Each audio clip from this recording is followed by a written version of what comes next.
could not be a by-election because by the dictates of the Constitution, 3 months to elections, you cannot have a by-election, you know. So the situation now, you know, tilts the balance of power in Parliament. As you may know, from January 7, 2021, NDC had 137, MPP 137, and the one independent candidate was the man who tilted the power in favor of the MPP by making them majority.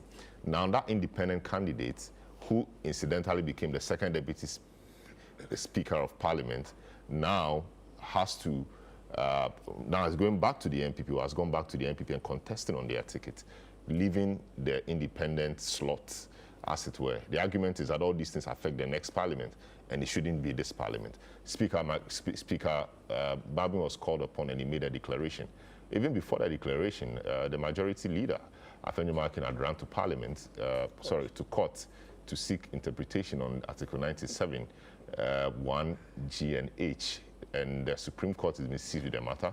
The Speaker made a pronouncement, and the Supreme Court was called in a day after the decision to stay execution. We were all waiting to see what the Speaker would do. The Speaker came, said that because of the circumstances, he was adjourning the House Synod. That is where we are now. The question is, now Parliament is not working. What implications is this to our statehood? A number of bills supposed to be passed. This sitting will also hear the allocation for the next quarter, because of course this is an election year. Next year we'll have a new government, and so there needs to be some money allocated for the first quarter before the new government settles. All of that will have to be done this term, or this meeting. What becomes of all of that? Also, the parties are campaigning and the candidates are campaigning. John Mahama, Dr. Mahmoud Bawumia are crisscrossing the country. Dr. Bawumia was in the Volta region, or is in the Volta region. We saw quite some numbers. His people are happy that Volta region is turning up for them.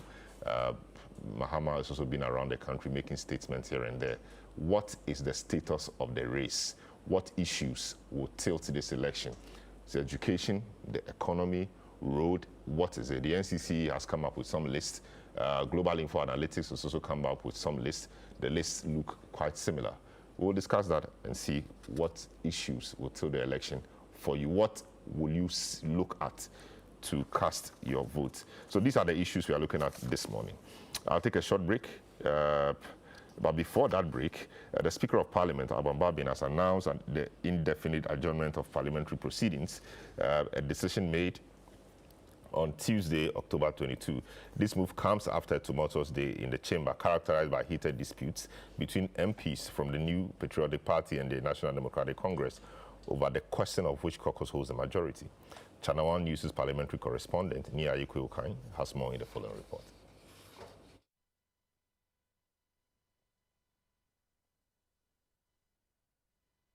Parliament resumed from recess on Tuesday, October 15, 2024, with a petition from the Minority Caucus demanding that the Speaker declare the Suhum, Agona West and Amenfi Central seat vacant due to their MPs deciding to contest the upcoming elections as independent candidates.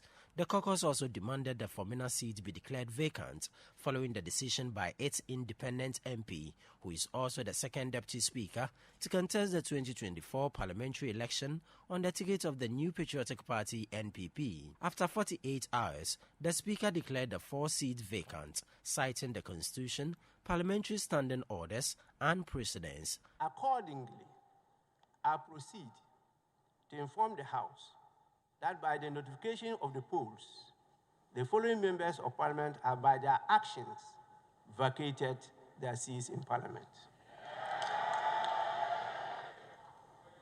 The members are Honorable Peter Yao Kwashi Aka, NDC MP for Amenfi Central in the Western Region, now referred to as an independent parliamentary candidate for the same constituency.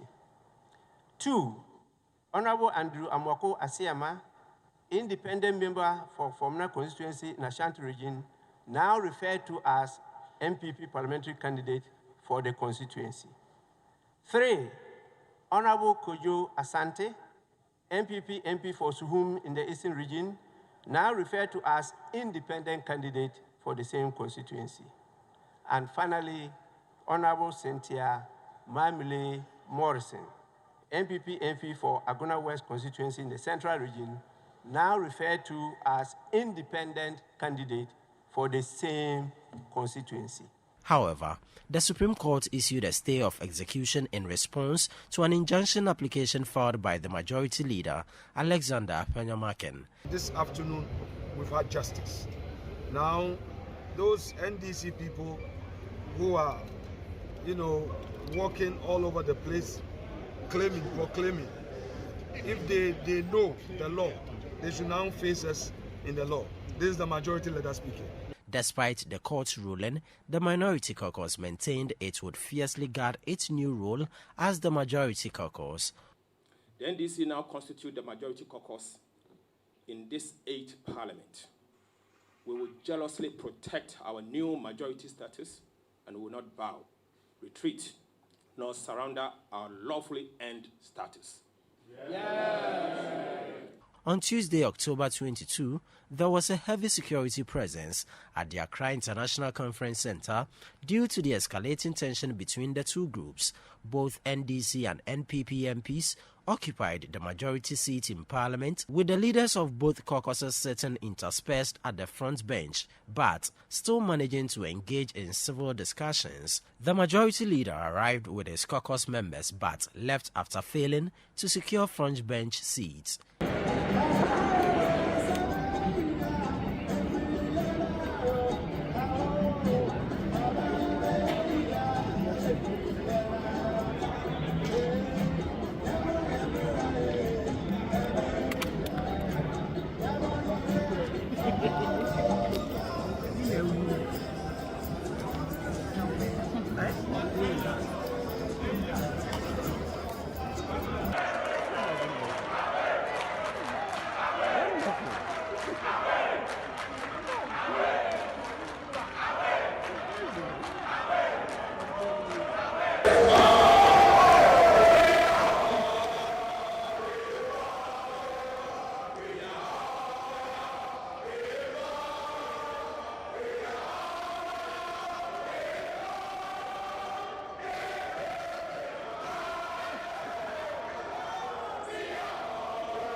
We are leaving this chamber peacefully into our offices.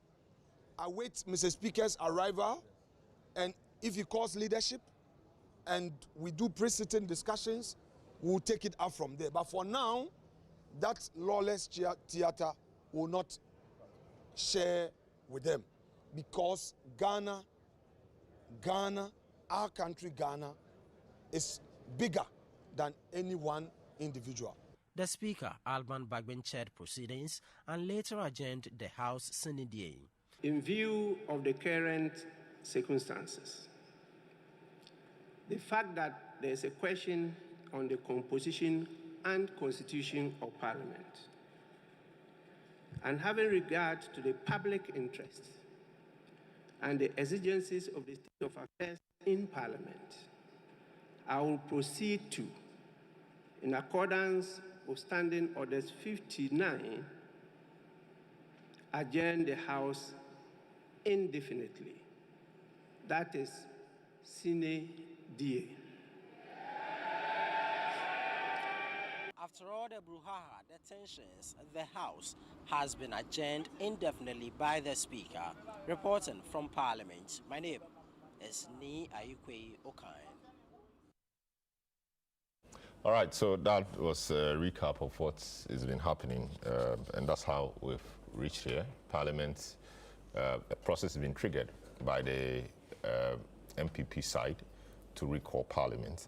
And so that's our discussion this morning. To help us with the discussion will be the Honorable Yusuf Sulemana, Member of Parliament for Bole Bamboy, on the ticket of the NDC. We have Kingsley Amoakwa Boedu, member of the MPP Legal Directorate. We have Clement Akolo, who is the PRO, or Communications Officer or Director for the Parliamentary Network Africa. We have Franklin Kujo, as always, President of Imani Africa. Gentlemen, you are welcome to the program. Thank you. All right, let me start off with you, Honorable Yusuf Sulemana. You are in Parliament, and we saw quite a number of things this week. Did you anticipate that Parliament was going to be adjourned sine die when Friday happened? Of course, Thursday happened when the declaration was made about the vacancy of the 4 seats. Quickly, Supreme Court made a decision based on an ex parte motion. So we got some result on Friday. So going into the weekend, you as an NDC member of Parliament, what was your thinking into the weekend? Then Monday, then Tuesday, when Speaker adjourned the House. What was your thinking around? What were you thinking about over the weekend into going into Parliament? So first of all, let me say good morning to our cherished viewers and my presidential candidate, His Excellency John Dramani Mahama. I say good morning. Whose seat you have inherited? Sure. Good morning and wishing him all the best. From where I sit, it was a surprise to me that the House was adjourned sine die. When on the 17th, the Speaker declared the 4 seats vacant, my expectation was that subsequently the current minority side would have taken their position as minority, and then the current majority would take their position as majority. We had also heard that there was some ruling from the Supreme Court restraining Mr. Speaker from going ahead with his decision. So if we are taking our positions, the normal thing would be for Speaker to communicate whatever message he has, whether it's coming from the presidency, whether it's coming from the courts, what have you, to us. Then we now, on the basis of the message that you give us, react. Unfortunately, the minority side felt they were too big to go sit at the left-hand side of Mr. Speaker, and so they decided not to go by the earlier directive. Because you cannot go out there, just listen to some news item that, oh, there's been a judgment that Mr. Speaker is supposed to stop what he was doing in terms of declaring the 4 seats vacant, and then you begin to act on the basis of that. And that is why this morning I have here our order paper. This is how business of the House is arranged. So you have prayers, roll call, message from the President. If there was any message from President, the Speaker will read it out. If there's any communication from he himself, in this case, he would have been talking about the judgment that he received or the service that he was given by the Supreme Court. But the House needed to have been constituted, okay, before he's able to communicate this to us. Thereafter, if there was the need for any decision to be taken, they will now look at whether or not we have the quorum to take that decision.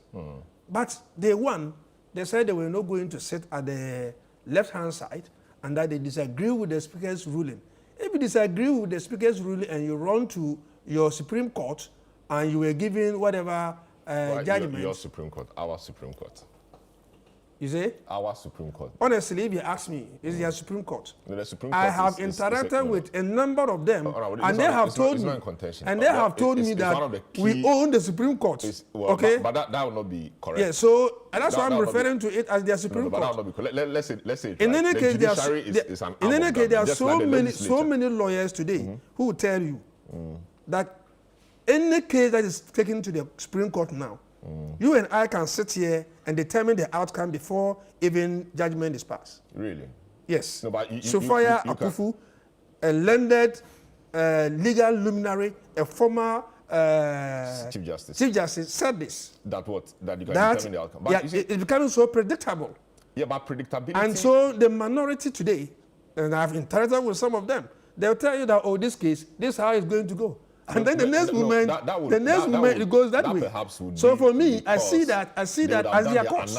I see that as their course. No, but that's not factual. And the independence of the judiciary is thrown to their dogs. That's not true. And that is why I refer to them, in my opinion, I refer to them as their Supreme Court. But you know that's not right. That is my opinion. Yeah, no, but your opinion... And I'm entitled to my opinion. Your opinion must be grounded in the Constitution. The Constitution establishes 3 arms of government, and we will come there. The Constitution, you belong to the legislature, another branch, and then the Supreme Court or the Judiciary, of which the Supreme Court is a part, is the other one. So for the sake of everything, let's keep it as it is. I agree. Let's move on. But that is my opinion, and I just needed to tell you that is my opinion. Facts. Okay. Yes. Yeah. So I was surprised that first they refused to come in, and even when they later came in, there were about 15. Only 15 people. I counted them. So even if they had agreed to go and sit on the left-hand side, they would have been exposed, because majority of them that day didn't turn up. Why? I don't know. Because within them, I can tell you, within them, they are not happy. Why are they not happy? They are not happy about the way their leadership is carrying them around. Which leadership? The leadership of the minority leadership. I'm talking about the Afenyo-led leadership. Okay? And we speak to each other. So that day, even when we were there, we were seated at the right-hand side. Some few of them, or 3 of them walked in. And when they walked in, I engaged some of them. And they said, are you having a meeting somewhere? Because we are not seeing you around. I said, oh, most of our people are not coming. No, they won't come. They are campaigning, perhaps. Then, exactly. So if you are campaigning, why blame the speaker for... But not because they are not happy with their leadership. Whatever it is. So if they will leave parliamentary business and go and campaign, and we, in minority, will come in our numbers, and as a result of that, we didn't form quorum to take a decision. What do you expect the speaker to do? And given the kind of things that are happening now, the speaker decided to call it a day and to say that he is adjourning Parliament Senate. It was a surprise to us, but I thought that it was the right decision to take at that time. You could have adjourned to the next day. No, because their position was that they were not going. They were not going to sit at the left-hand side. Again, even when Speaker met with leadership, I was around. I went to Parliament that day around 6:15 thereabout. Yes. You wanted to go early to take a seat. You ask my driver and my police, they'll tell you. They didn't come to meet me in the house. I drove myself and got there very early. So all what happened, I was aware. In fact, the first thing that I saw that made me panic was the number of MPP people from Anodon Press constituency wearing his T-shirt in Parliament. Then I asked myself, what was happening? Okay. Then again, when I got to the chamber, I saw Anodon Press inside. Meanwhile, we were given a directive that the chamber will be accessible after 8 o'clock. So I went to the security guys and asked them, why is it that we're given a directive that until 8 o'clock we shouldn't have access to this place? And Anodon Press sitting there as a member of Parliament. The first guy who spoke to me said that, the 9th watchman didn't lock the place. And so he had his way in. I said, stop saying this. Go in there and tell him that by the directives, and I know he has read it, he was not supposed to sit there. So go in and tell him. Then the second security officer said, no, he came and forced himself in. And you know, sometimes when we talk, we are tagged. Okay? Then I said, at this point, I will not burden these guys with this. Then it was reported to our leadership, and we insisted. You would have seen Honorable Abuja, making those comments that, look, there's the need for him to come out. What were they doing? What were you planting there? Okay? No, he didn't want what you guys did on 6th January to happen again. Which is? When you guys went to sit somewhere. But we entered and sat there. What he should have done was to get his members to come. There were only 19 or 15. Honestly, the first... How many were you guys? We were about... Look, only 4 of us were not... 3 of us were not there. Only 3. One is on official duty, and the 2... but they are all on official duties. Okay? And I know some of them too are on official duty. I know all of them. I have the names here. I've taken my time to get all of that. So for me, they got it wrong. And so if Mr. Speaker, driving to his chamber, saw a number of MPP members wearing their T-shirts, okay, as a leader, he should be worried. He should be worried to the extent that... come to Parliament every No, there was an issue. And so if you had asked your members to come, assuming MPP, the way they brought their guys, Abuja had also asked NDC to bring his guys to Parliament, what would have happened? Be honest with yourself, Eden, what would have happened? And so the Speaker wants to avoid that. Assuming we had also brought them there, and there was any fracas, any chaos, what would have happened? Before you realize, it would have been the whole country. Is that what we want? And so we should call people out when they do the right thing. what Anodonpre did was wrong. And for me, if I were in the shoes of Speaker, among other issues, I would have adjourned the House so that there's calm, so that we are able to engage ourselves before we come back to start business. If not, we would have ended up creating so much confusion and chaos. And that's exactly what he did. So yes, it was a surprise to us that day Parliament was... Are you privy to what they discussed at leadership? Because we understand that the Attorney Markin, I don't know that he walked out or he left maybe after the meeting concluded and he didn't come back to the House. Do you know what happened there? So I am so inquisitive and curious. And you found out. So I always go to my leadership to find out. When they were entering, I was sitting there watching them when they entered. They went to the conclave, and when they were coming out, I met them. And they said, oh, the Speaker has agreed that he consulted us. And you would have heard Speaker saying that he consulted the leadership. He consulted us and said that we should come and take our seats. And once we take our seats, he was coming to adjourn sitting. And then Afenyo, according to my leadership, insisted that they wanted to know whether it was going to be indefinitely or he was going to adjourn for some number of days. And the Speaker said, leave that to me. I'll have that discretion. But all I want to tell you is that given the tense atmosphere, there's the need for me to adjourn the House. But as to whether he was going to adjourn Senate or not, he didn't disclose it, according to my leadership. Why should that be a secret? That is his discretion. Okay? And he didn't hide that from them. He told them I was going to adjourn.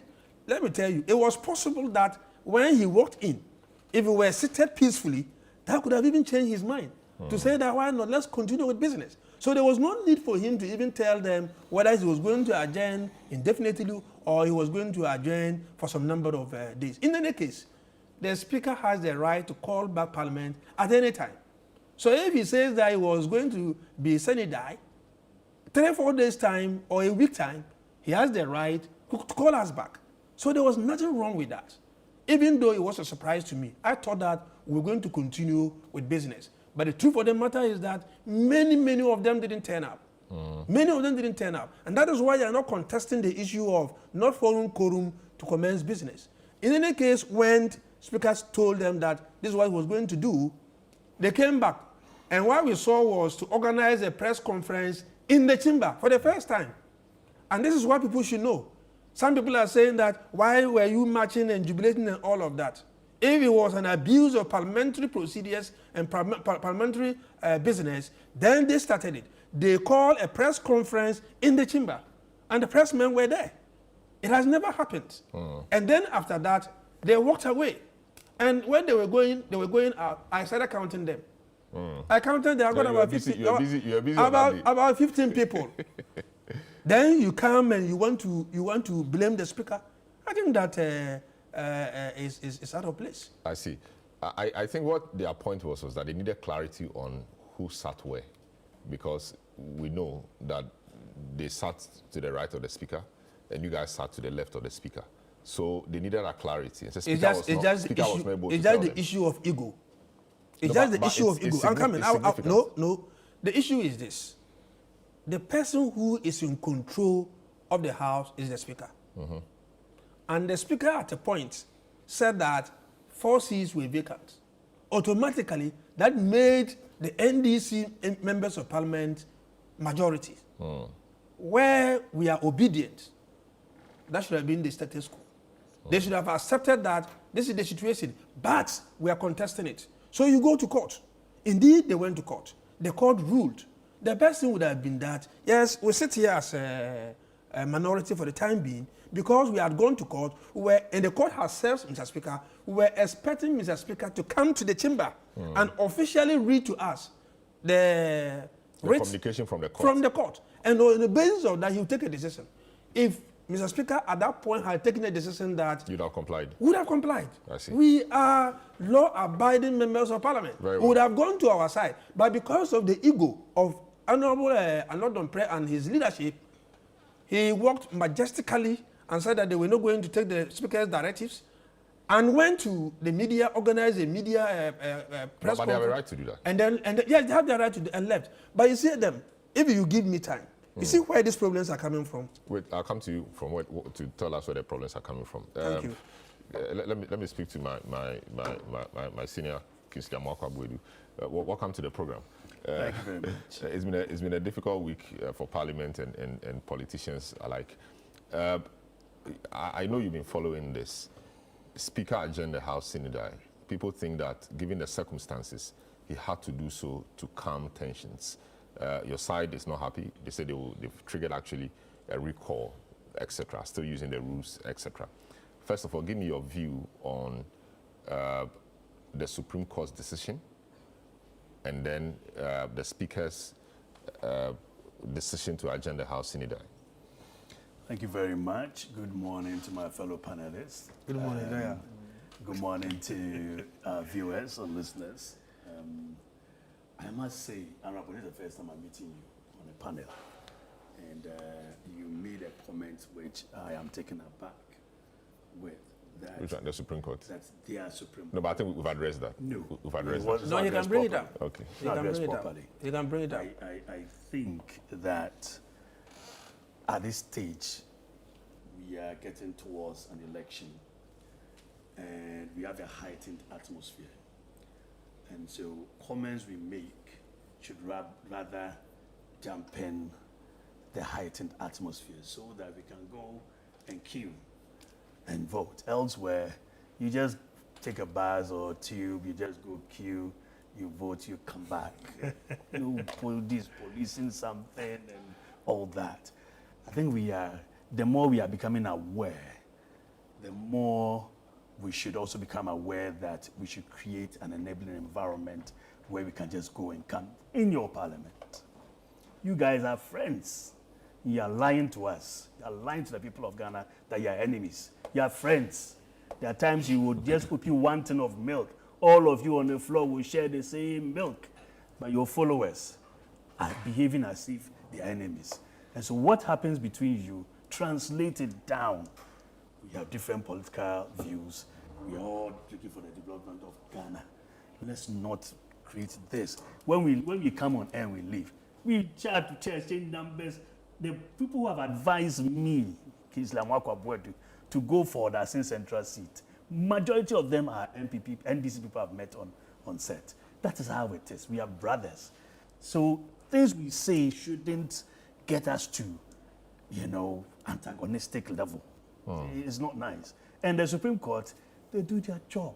That's the only as much as I would not want to intercept, that's the only arm of but the I think government. that the comment has nothing to do with creating any tension. That is the only arm. And that should be corrected. That's the only arm. But I'm not sure. That's he, the only he's saying arm. that. He's saying that. That's the only arm we of should government. make comments that will not create any tension. I'm but saying I think it's a by general, referring general to point he was but making. is responding to the issue of me referring to The Supreme the Court. Supreme Court as their Supreme Court.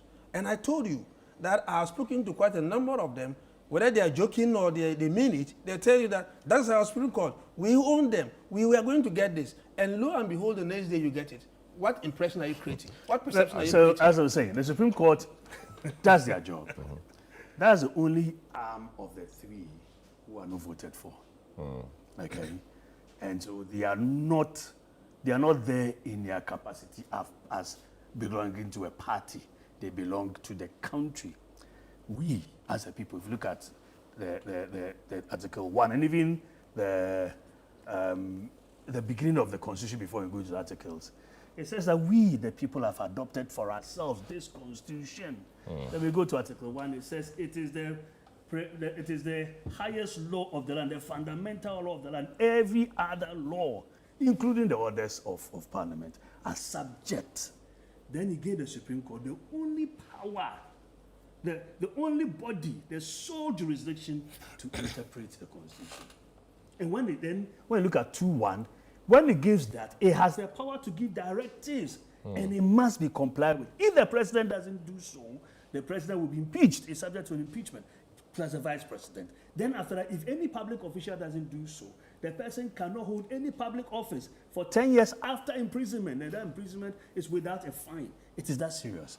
And it gives that constitutional interpretative jurisdiction just to the Supreme Court.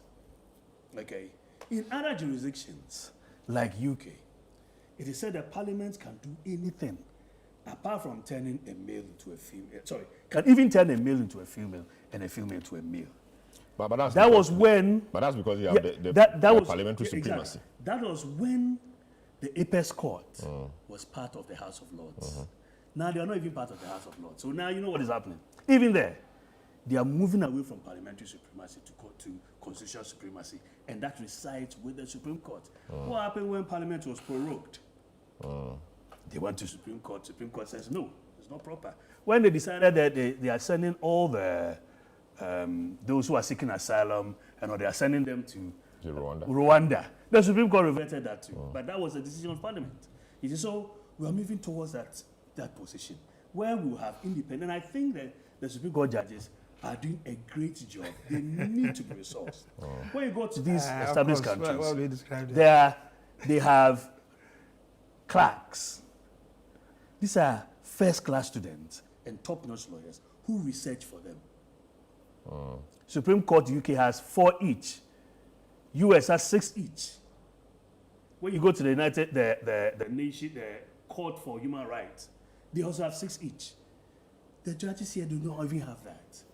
When you go to Supreme Court US, they are a constitutional court. Here, we've mixed all cases to them as well. So with this whole load, if they are doing their best, they are being fidel to the Constitution, let us not bastardize them. Excuse my word. But let's not bastardize them. Then again, you see, the fact that someone will say, when this matter goes to the Supreme Court, this will be their outcome, doesn't mean that it is because they are in their pocket. I, sitting here, and we are all students of the law, no matter how many years you've been called to the bar, we're all students of the law. If a process is filed, I can just look at it and say, no, this thing, you should go here. But I am bound by my judicial and my professional oath that I cannot comment on a matter which is sub judice. So I will not, maybe the 2 of us, 3 of us, off air can comment on that. But openly, I cannot come and say this matter will go here. But I know it will go here because of some issues. You see, the Supreme Court is bound by stare decisis, which is they will look at their former decisions, and if they want to depart from it, they will elongate the panel and then give reasons why they are departing. So with all this in mind, if someone files a process and someone says, oh, if you look at this to go here, it doesn't mean the Supreme Court is in anyone's pocket. We have lost, my party has lost cases. We did not come out to blame the Supreme Court. No, it's either we are going for a review or, and then there are several cases that NDC has gone for review. That is a proper way to go. So let's leave it as that. Let's not really. It hurts me. If lawyer can tell me one political case that NDC has won. But they are to forcing matter. No, they are to forcing matter. There's a reason. And if you want us to go into that, we'll go into that. I went to court with a forcing a day before the ruling, okay? And the judge had asked that she wanted a timetable as to when to pass judgment. She had even given the date, okay? And asked that some witnesses will have to appear. All of a sudden, the case was thrown out. Yeah, but that's the Court of Appeal. No. So that's using the system. No, what I'm saying is that when we went to court, that day I was there with her too. The judge had asked that we want a timetable. And we wanted to know who and who will come on what day as witnesses. And even when our lawyers asked that he should give us time to go, she refused, okay? And he insisted that she wanted it. Because she's managing her court. It has to be done. And we're all thinking that she was going to go by that plan. I'm telling you that, it's not everything that we sit here to disclose. But I can tell you on authority that when you have judges, anytime there's a political case, and people can predict where it will go and it will go there, the perception you are creating is that people will see you as judges belonging to a group of people. And that's exactly what I've said. I get the point you're making. But as lawyers, for example, there are times a process is filed, like he's saying, even on jurisdictional basis, you can say this will be thrown out. And I'm saying that when it's becoming too predictable, and I'm not the only one saying this, I'm saying that very prominent lawyers and judges in this country, and I've just given you an example, say that, look, our Supreme Court is becoming too predictable. And you are lawyers. Go back and read Professor Atuguba's research work. Okay? We should all be looking at this and finding a way of resolving it. When there are political questions to be answered by the court, they must be careful. Okay? But if you are not careful and you do it the way you want it, within 9 hours, they have ruled. There are many cases that are pending there that will need this agency. They're not doing it. It's because you create that impression out there that you are in somebody's pocket. No, it is because. Okay, especially so. It is because nobody says that. Nobody says that. He was actually on the floor. So Exactly. And Clement is here to make a comment. It is because this matter before the court is what we call ex parte motion. Why would ex parte motion be lumps up with the substantive matter? And sorry for being technical. No, here. but yeah, but You can be technical. You can be technical, and I enjoy listening to lawyers. So I mean, let's get to the point. The question I asked was about the decision of the speaker. I'm coming there. On Tuesday. But you see, anything that is on the judiciary, as a lawyer, as a law lecturer, as someone whose father was a judge, because that is why someone had no business going to line up judges and killing them, and now it is being assumed as if it was from the head. It is because of these comments we make. Someone doesn't understand it, doesn't take that time to appreciate it. Is it also because of comments like this that some hoodlums attacked the court in Kumasi because they yes. So I was coming to that. So we should be mindful of commentaries that puts the judges in a particular light. That's all I'm saying. And they must also be careful with their actions. We should be very, very careful. They must also be careful with their actions. And then they are human beings. The reason why some of us now started going on TV and making, because lawyers generally, if you look at traditional lawyers, will not even come on air. It's because the information out there was so contra what is actually happening in court that, that was my entry. And then before I realized, I said, let me actually align myself with NPP. On publicly, but that is the issue. we must consciously remove that. Very well. And then I think we made that point. Exactly. And secondly, it is good that these matters come to the Supreme Court because as a lecturer, there are times you are teaching or you are making a research, and there hasn't been any pronouncement by the Supreme Court on a matter. You have to go to America and UK, but the Constitution is suited to us. It's a living organism. You see, so when matters like this come up, and the more constitutional matters which touches on governance come up to the court, the happier we are. Of course, we can look at it and say, oh no, but this is this and this and that. I'm going to go into one of such. Let's look at the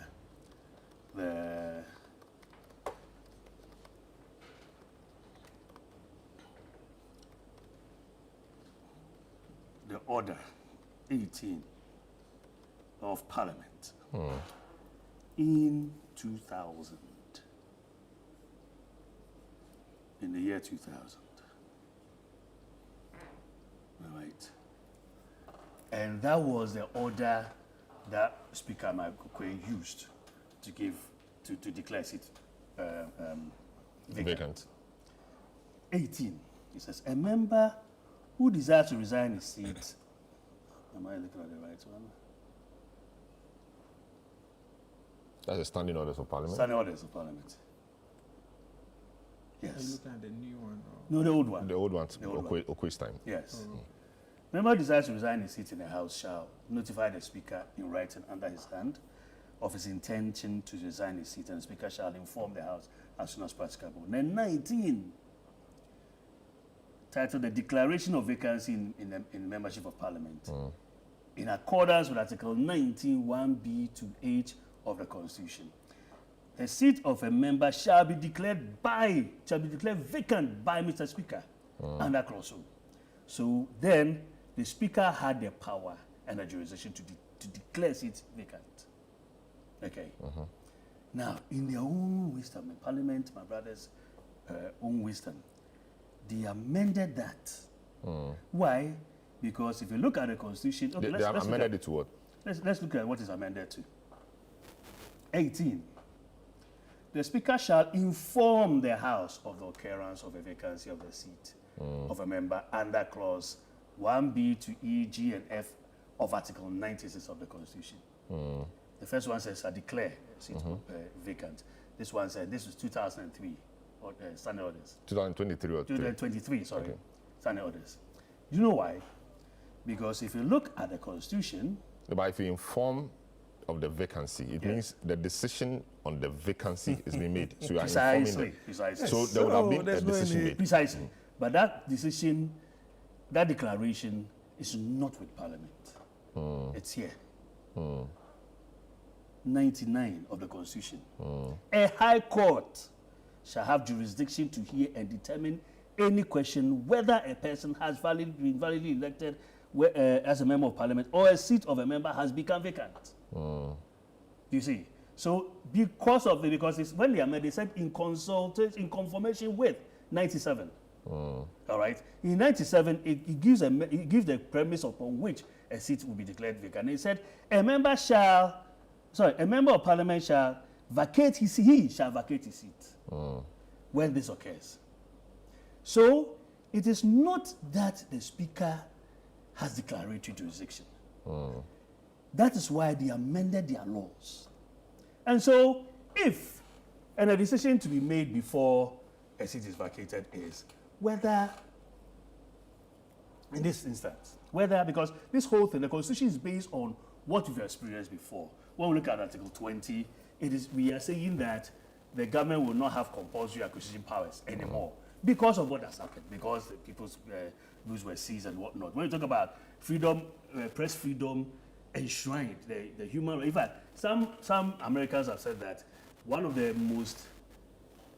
constitutions in the whole world with a lot of provisions on human rights is Ghana Constitution because of what we've been through, the military juntas and whatnot. Okay, so the same vein, this was placed in there because of the Third Republic. What's happening in the Third Republic? People have voted for. They go into Parliament and they cross carpet.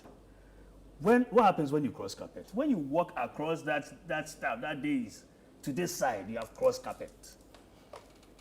So you vote for me as PFP or as PNP, isn't it?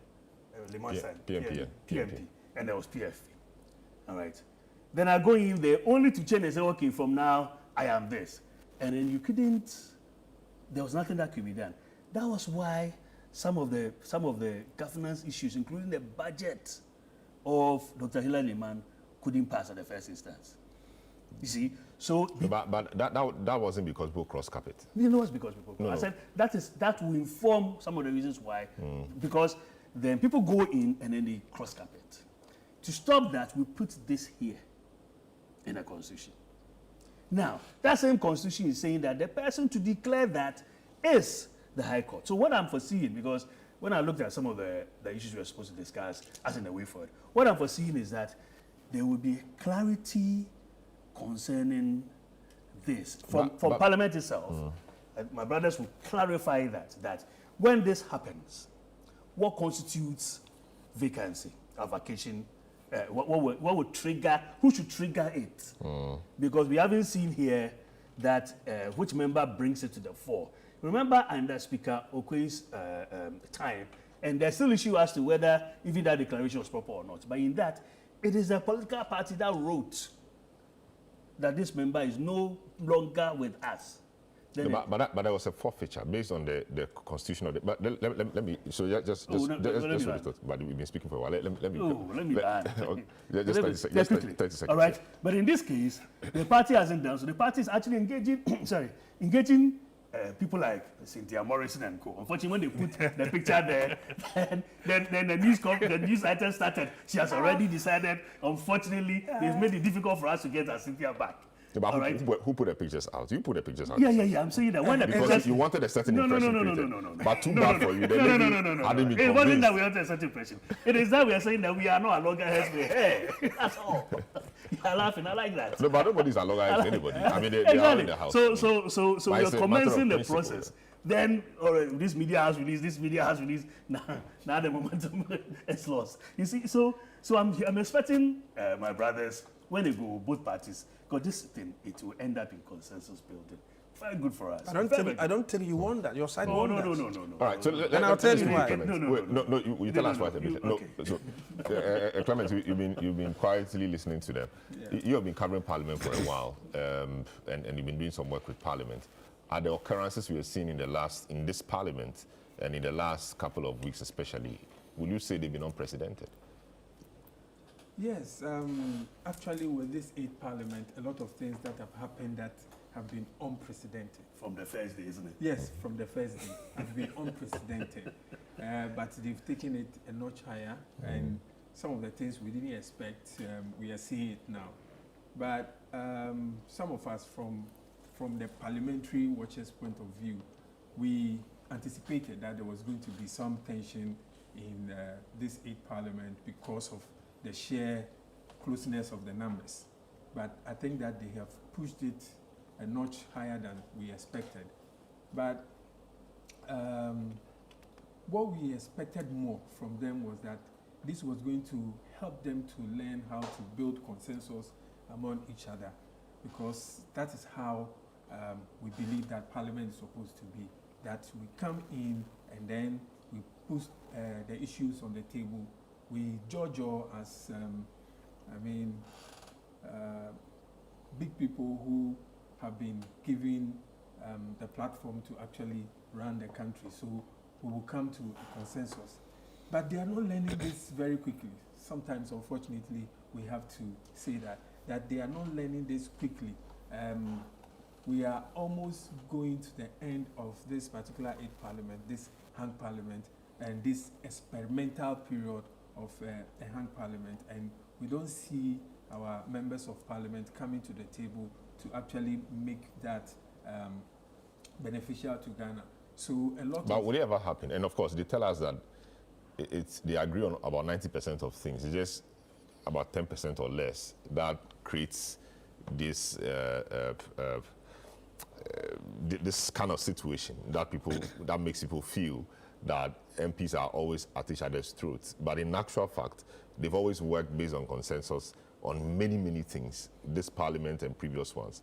So are you saying that there have been no consensus building as we've seen in the past, and that this parliament, particularly, has been an outlier in terms of consensus building? Is that what you're saying? Yes, because the 7th parliament, even the previous parliament, we were saying that, or the impression out there was that parliamentarians actually do not build consensus, or most of the time we hear this acrimony going on. But in the 8th parliament, it has been even more. The consensus building has not been top-notch. We have had a lot of tensions right from beginning. And when it came to the passage of some controversial bills like the e-levy and all those things, we didn't see them agreeing more and more. What we want to see more is more agreement. But how more agreement? That's great. Yes. But the view of the constituents, wouldn't that matter too? Because if you're always agreeing, they will think that you have you've gone to some coalition or some agreement with yourselves, and then this is what you are doing for whatever reason. Also, for example, e-levy, it used to be 2%, right? And no, it used to be 1.5? 1.5. The proposal was 1.5. 1.5, and now we have it as 1%. Yes. So we started off with 1.5. Yes. I think then the suggestion was make it 0.5. Yes. But the executive said no, or the majority side said no. So how should they be agreeing? If you are agreeing, you should be ready to build consensus. Yes. So if it's 1.5, I want you to make it 0.5, because okay, no, let's make it 1. So we agree in the middle. So if there should be consensus building and agreeing, which side should be extending the olive branch more? Is it the minority side or the majority side, which has a business to do in the House? It should be the majority side. So what we are saying, when we say that agree, we are not saying that they don't agree, but we are saying that on some of the very difficult issues that raise up the tensions, for instance, like this particular issue where was it Thursday, the 17th, all of them actually wanted to sit on the majority. No, that's Tuesday. That was Tuesday. That was Tuesday. The declaration was made on Thursday. Yes, on Tuesday. They all wanted to sit on the right side of Mr. Speaker. How would consensus have held this? Because everybody is seeking to make a point. That's the point we are making, that You see, this 8th Parliament has provided the opportunity for them to, before they come out there, they need to build that consensus on the basis of holding a country together. That is why we believe that Mr. Speaker took that decision to actually adjourn the House, because all of them wanted to sit at the right side of the Mr. Speaker. And like the governing party, for instance, should have more, because of, I want to be politically correct here, so that no, you know that you're afraid of them, so you don't want to. Not afraid. The guy is sitting by your side. He's afraid of them. Because now when you are talking to them and you say minority. This one says, I'm not a minority. Not continue. So you realize that he had used the word majority until when he got to the fact that he didn't come to Parliament. He said, when we in the minority are in Parliament, as a no, I wasn't. No, if you listen to me very well, not even that. I wasn't convincing myself. What we're trying to say is that this is like we have to wake up. And so will you say? Let me push it. Will you say that the kind of leadership the two sides have is to blame for this? Because will you say that they have hot-headed leadership or leaders, and is that a part of the problem? Because if you want to be building consensus, you shouldn't have people who are hot-headed, who have something to prove or who want to do this. You need to have people who are ready to lay a few things down, pick up a few other things, work together, do this, etc. But if you have two young people, for example, in Atufosin and Afenomakin, who both want to prove a point, this is where you get to. Would you agree to that? Yes, I will agree to that up to an extent. What we're trying to say is that, you know, because the two main political parties in the past have all enjoyed good majority in Parliament, where they were able to do things, whatever comes through Parliament just gets the nod and goes because they have majority. They do not have the need to consult the other side. And therefore, that kind of mentality still reigns. That's why we're saying that.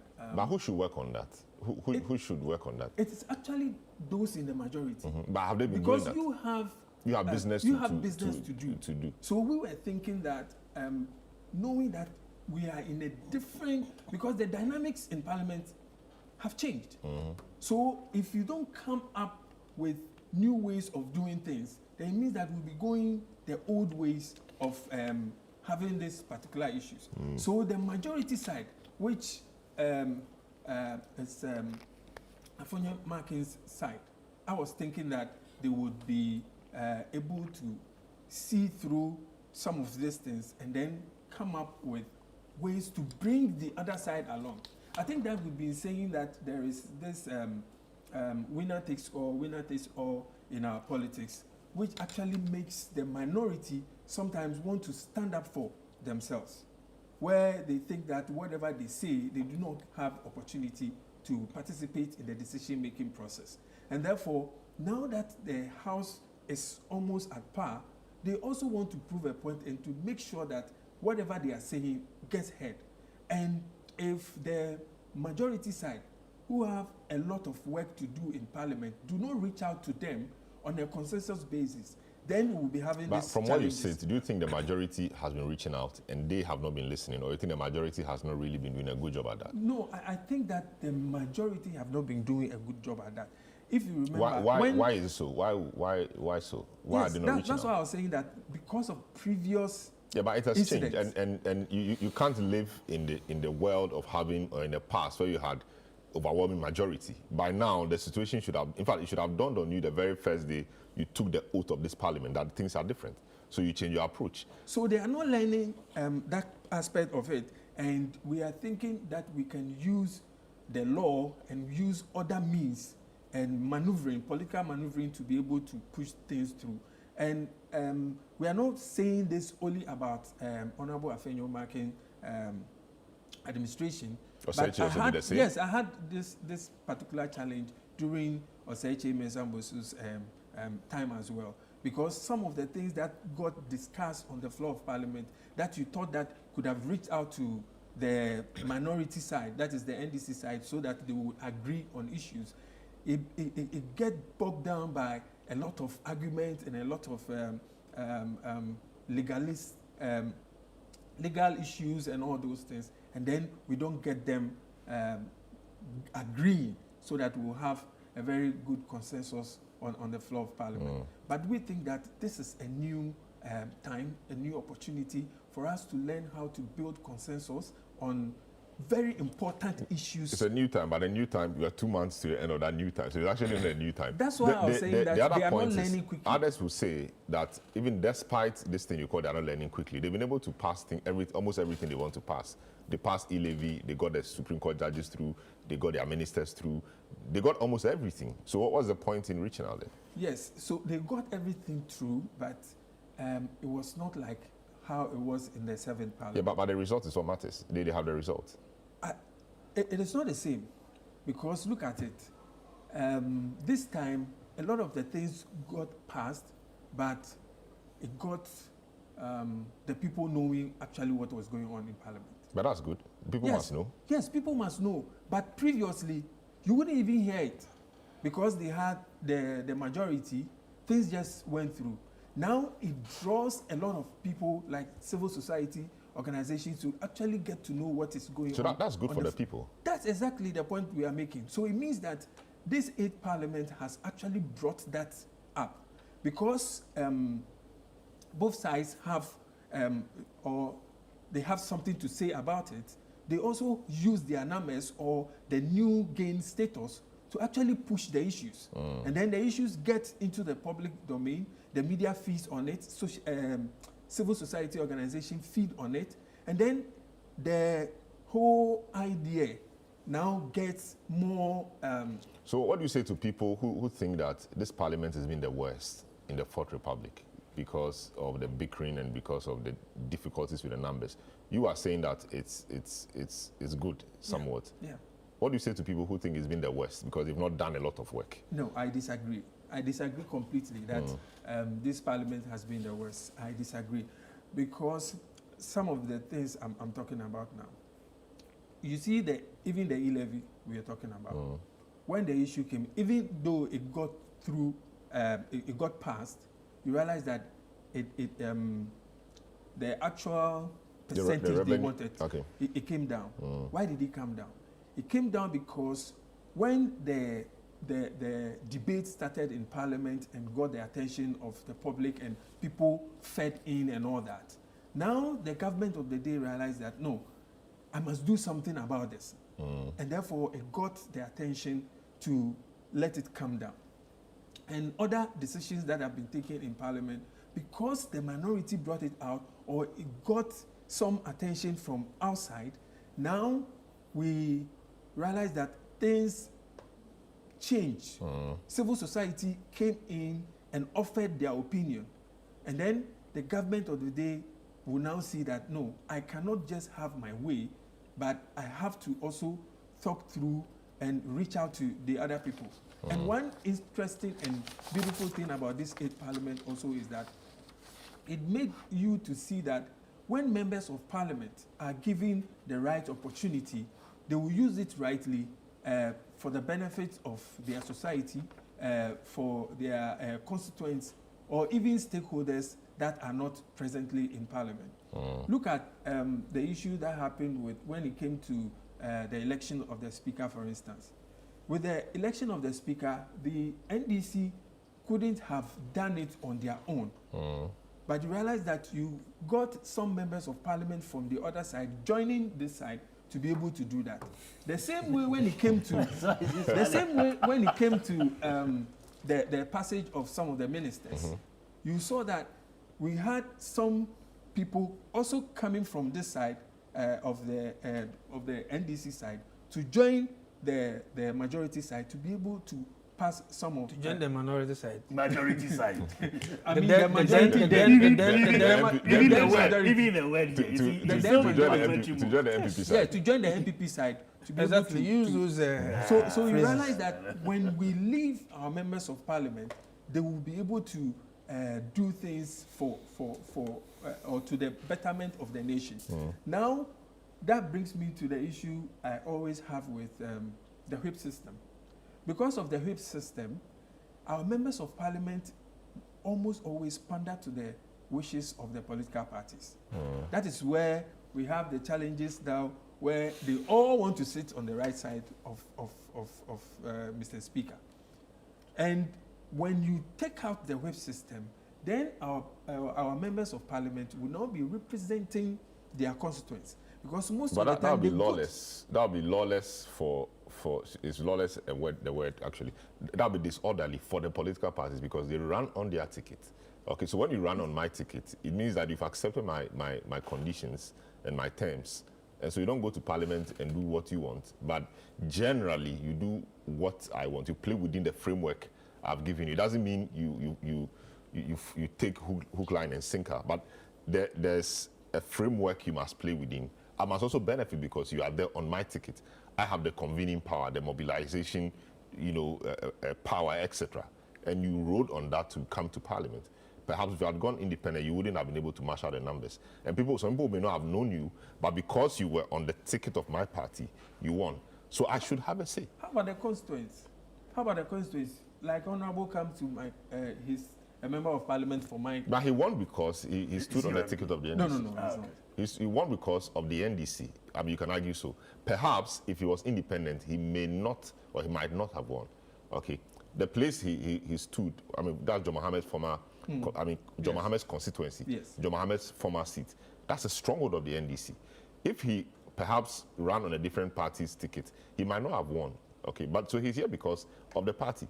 So you don't come to parliament and say that now you are a person of your own, you have your own mind, so you do as you please.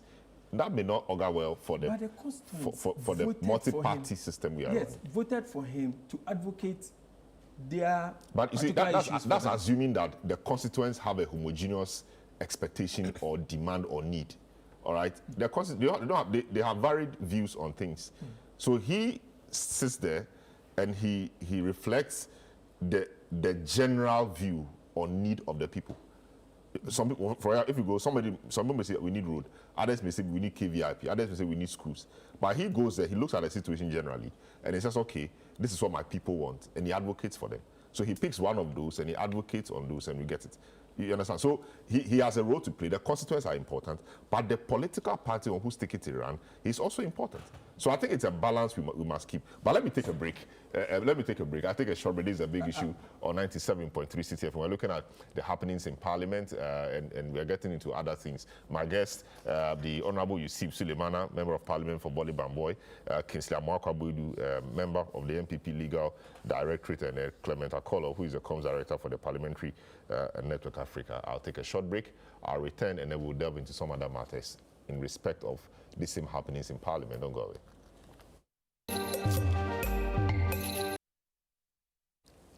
All right, welcome back. This is a big issue. Your comments are welcome via our WhatsApp line 02044470033 or 0549986996. My guest this morning, the Honorable Yusuf Sulemana, MP for Boli Bamboy for the NDC, Kingsley Amoakwa-Boadu Esquire, member of the MPP Legal Directorate, and then Clement Akola, who is the Comms Director for the Parliamentary Network Africa.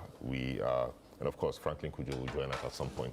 We are looking at the happenings in Parliament. Speaker adjourns the House, Senior DA, the MPP side, led by Afeni Markin, has triggered a recall of Parliament and all of that. We'll get into that to understand what businesses are pending before the House and what will this recall do? Is it for a specific number of days, or you recall Parliament and so Parliament stays? How many more days normally would they have left before they go for recess again, because they have to go campaign and then win their seats and come back to Parliament?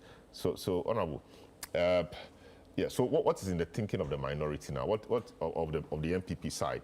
What are you guys going to do, or you just await the Speaker's ruling? What will you do? What is your plan? What are you seeking to do now? So just before I respond to your issue, a lawyer made some very important points. The issue of treating judges very well so that they're able to do their work. The question I want to ask is, whose business is that? It is the executive, it is government. Are we doing it? Even their houses where they stay, we have demolished many of them. And Okay. give them houses. But, Yes. but they are not sleeping on the street. Yes, Give but them of houses. course, you have demolished houses that they were using, and I giving can them tell you, another And giving them I another can one. tell you that many of them are not happy because where you have taken them, they would have wished to be at where they were.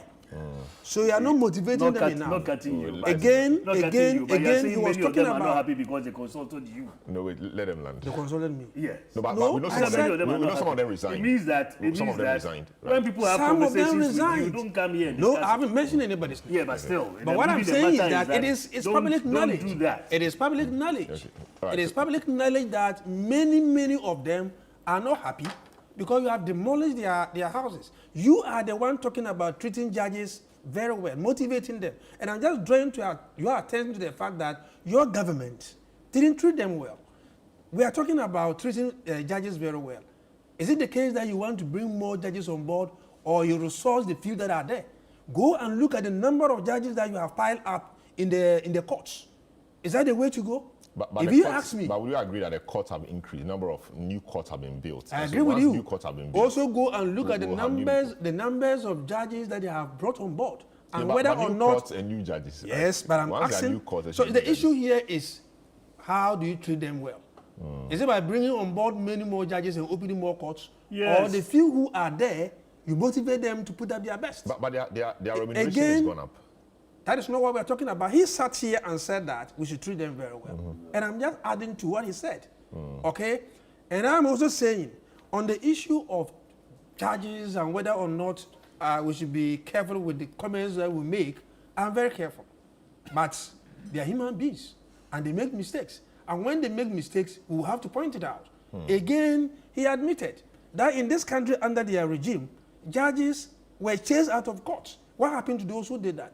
Mere small punishment and they are free. You are only asking people to do worse. And so these are the issues that we should look at. Having said this, I now come to respond to your issue. You see, for me as I sit here, the way to go would have been for the minority side, led by Which is the NDC MP. Led by Afenyo Okay, well, I need to be sure. to engage Speaker, Okay. engage some stakeholders. And don't forget, when Speaker was ruling, when he was adjourning the House Senate, he said that he was going to do consultations. One would have thought that Afenyo Maki would have learned a lesson from that and take advantage of that. By now, you should have constituted some group to meet with the Speaker, and then we'll begin to chart the way forward. But where he's going, I can tell you, he's failed. And I'll give you reasons why I'm saying that No, he but has he will failed. recall Parliament. It is not going to happen. Parliament will not be recalled. It will be difficult. How? It will be The difficult. speaker must call recall Parliament I 7 days after. So I have the what is it called? the circular. the petition the here. Okay. And I have gone through the petition, and we will advise the Speaker. Me in person, I'm going to petition the Speaker Not to recall Parliament. not to recall Parliament, and I Why? have issues why I'll do that. Why? First of all, for them to refer to themselves as majority is a non-starter. If the Speaker should admit this, it will be a contempt. Because the Speaker told us that they are not majority. So on what basis are they now admitting their petition in the name of majority? That's the first issue. Okay. The second issue is that I have gone through the list of those who signed the petition. I won't mention names now. I realize that some people who are out of this country, Inside. their names are here And he have signed. signed. Oh, Really? I'm telling you something. And you know what I've done? I won't expose it here now. They are friends. So I chatted them. So And they I are have also evidence accountable. that, so they signed for me. Are you but he's getting a me? dangerous man. No? When you have discussions with him, you can't sit and he exposes you. such That's not how things are done. such a document. My There's friend. fraud in it. Honorable, that's It's not how things are fraudulent. done. They'll delete the thing. It's fraudulent. You can't delete it and say that it becomes authentic. It No, means what I that mean is they'll delete the chat or the time is passed. who will delete? Do you think I'm You screen that screenshot. Oh. So I'm going to petition the Speaker, and I'm going to tell Speaker that this document is fraudulent. They believe in fraud, and so he shouldn't admit it. That is the second issue. But wait, if you take out those names, they still meet the one. No, it's not. It's 1/3 of No, 15%. how will I know that the rest 15%. were there to sign? There must be some investigation. So I'm calling on the speaker to put up a committee to investigate the list and to be sure that if it means calling each one of them one after the other to find out whether indeed they signed the document, the committee should do that. Because there's evidence that... How many people signed it from the face of it? According to them, they said about... What's the number there? So the number is 138. Oh, so it means all of them signed? No, not all of them signed. Okay, not all of them will Yes. sign. Some of them signed. The point is this. If all of them had even signed, but you need just 15%, by the end of the day, you have one name amongst them that is not, that is fraudulent, the whole document becomes fraudulent. Until some investigation is done to authenticate only the validity of the document. But, no. And that is where I'm coming from. So 3, look, Article 1123 of the Constitution gives the right for people to be able to recall Parliament. Okay? By in doing so, you must justify whether or not there's some emergency or agency of the situation. As I sit here, all the issues they have raised, they are not of any urgent nature. Well, what are the issues they've raised? Look, initially on the 22nd, they sent a petition. And then on the 24th, they withdrew that one and sent another one. And the second one they sent, they added some bills. And one of the bills is that they want to establish a university, J.B. Dankwa University of Engineering and Agricultural Sciences at Bonsu, Bill 2024. You call this an agent issue? And for which we should come back to Parliament. But establishing university is not urgent or important. It's not agent, it's important. Okay? Now, things that are even important, Kensley, your people have not brought them on board. For instance, like what? We are talking about passing a mini budget, okay, for 2025. You're taking a win out of myself. One would have thought that this should be the most pressing issue, that you would have captured it here. It's not there. What they are talking about is establishing a J.B. Dankwa University, and they call it an agent matter. Are they serious? The name J.B. Dankwa that they don't want to hear. Again, we are all raising the issue of repealing Regulation 2462 of 2022, which gave the president the right to issue licenses for people to go into our forests to mine. They themselves have agreed. President himself has agreed. And we in the majority have also agreed that that law is obnoxious and that it should be repealed. One would have thought that he will find space in this petition. It's not there. It's not there. And you call this agent? They should come again. Let me tell you what they want to do. They are saying that we should come and pass tax exemptions for 1D, 1F so they can get their kickbacks and go and do their politics. How would tax exemptions give kickbacks? So that they can get money to go and do campaign. Exemptions give kickbacks. So that, you see, me,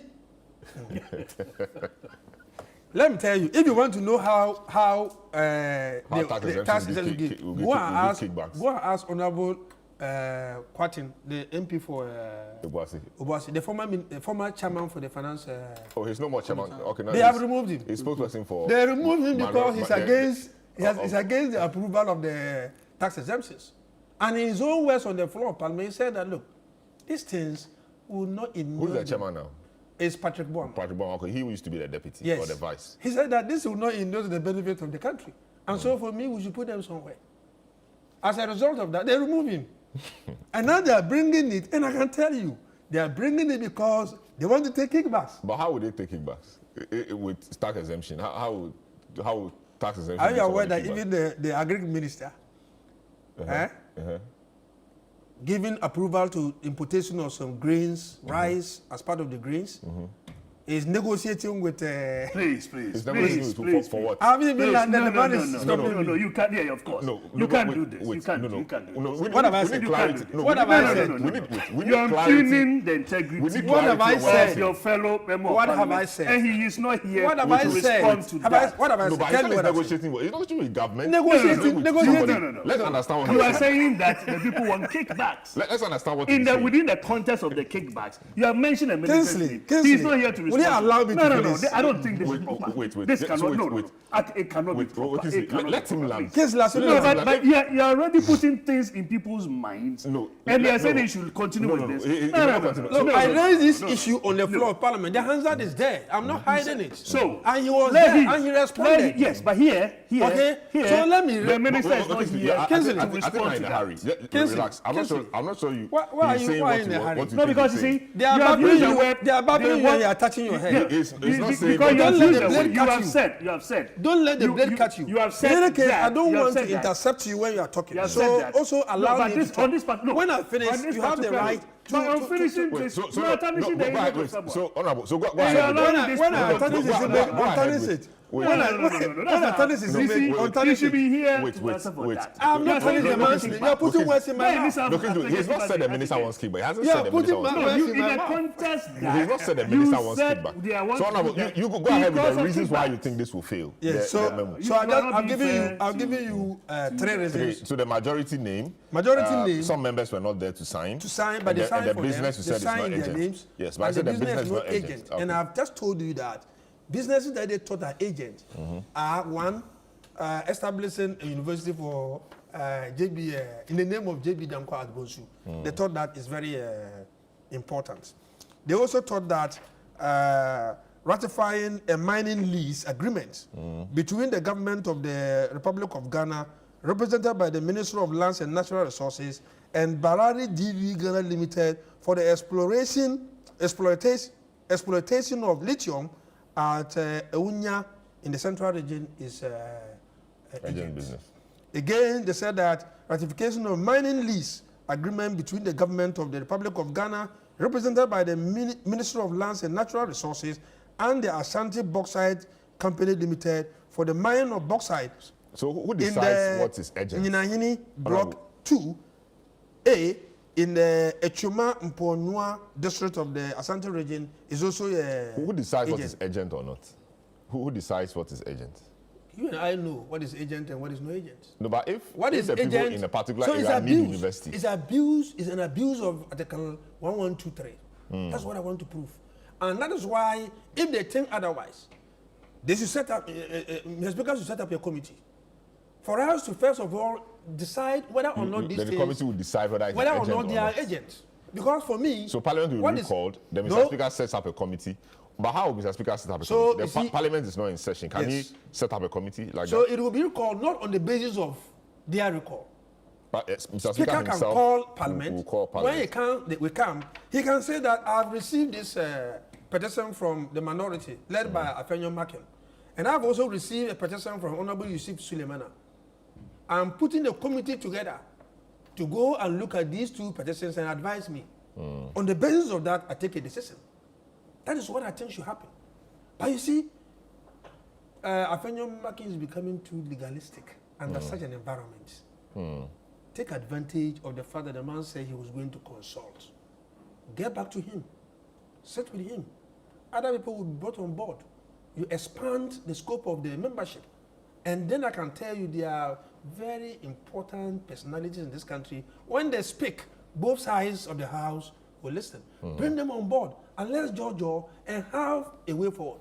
But if you think that you want to go to court, if you think that you want to use Article 1123 to call us back, there are other means by which you also ensure that the right thing is done. What's your interest really? I mean, what do you stand to gain? Parliament is on, they said it's been adjourned sine die.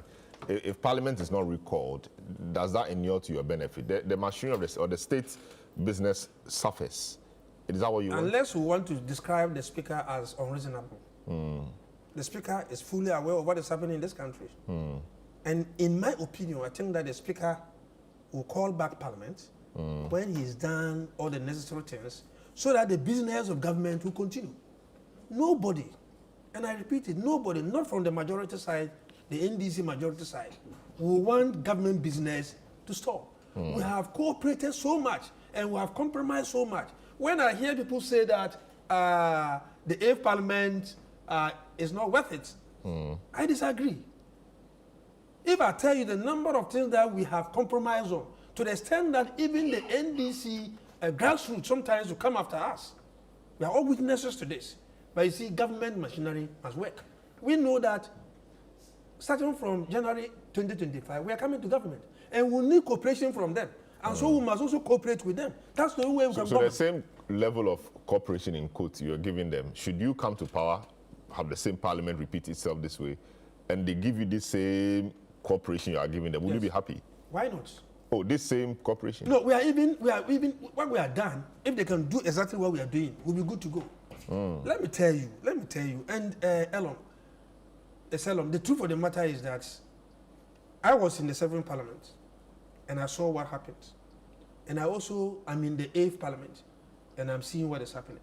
So I'm in the right position to tell which Parliament is even doing well. The problem we created for ourselves started from the 7th of January. By electing Speaker Gbabin? No, that's the best thing that happened to this country. By the fact that he was chosen, the MPP side thought that he wasn't the right person and they won't cooperate with him. They won. They show so much disrespect to this man. But I can tell you, he's one of the best. Why do I say so? When you have a leader in a position where two sides are all criticizing him, then it means that he's doing the right thing. There are instances where the minority thought that Speaker was for NDC. And there are instances where we, the majority, also thought that Speaker was for them. It tells you that the man is doing his work. But the disrespect for this man is unprecedented. There was a time they even said that they wanted to remove him. They wanted to impeach him. But would they have the numbers? Where? Just to disrupt their own business. Okay? And he held on to this. Patience and... Look, today as I speak to you, the president, and for that matter, the executive, at a point called for what we call a decision day. Which he made sure that is in our standing orders now. Why? Because Decision day means what? Decision day means that we could take debate on matters on the floor of Parliament, but we will not take a decision on those matters. We will wait for a specific day where government will make sure, or the executive will make sure that all their numbers are in before we vote or before we take decisions. He agreed.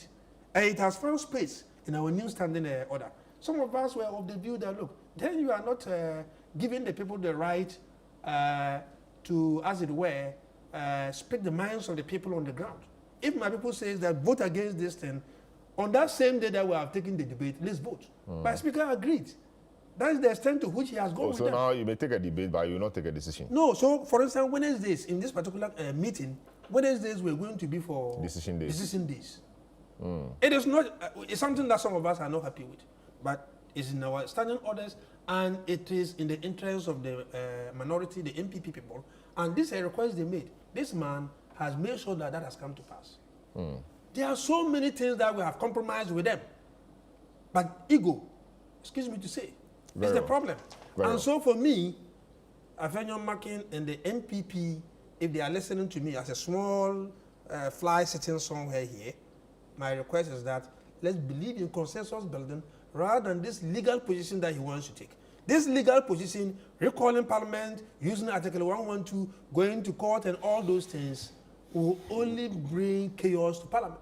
And in any case, if you want to do government business, the most important thing for me is to be talking about passing the mini budget rather than talking about ratifications, rather than talking about tax exemptions. Anyway, we'll need to see. Kingsley, so what should the MPP in Parliament be doing?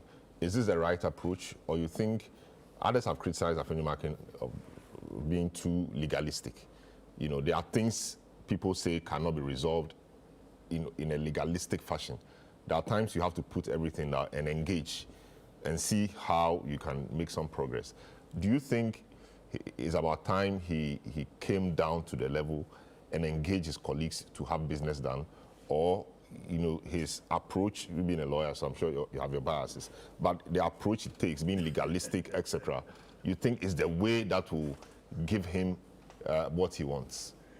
Thank you. I think we cannot blame Afenyo Makin alone in this situation. The normal maxim had been minority will have their say majority will have their way. Okay, and that occurs when there's a clear majority in Parliament. This is the first time it hasn't occurred. So generally speaking, the two sides must know how to negotiate and but you think you think the MPP side? Oh, I'm answering the question. No, yeah, I'm just. Right. You think the MPP side has extended the olive branch enough in this difficult Parliament? You think they've done so? Oh yes. I mean, you even asked him, and you were citing laws that have been passed, vetting that has gone on, and they've gone through and all that. That shows that some work has been done. Particularly, what I foresee as a challenge is the intransigence taken by the NDC on this issue. To the extent that there's even the pedantry of it. Some of it's pedantic. My brother is sitting here saying that because the word majority has been used. Come on. How does that help Ghana?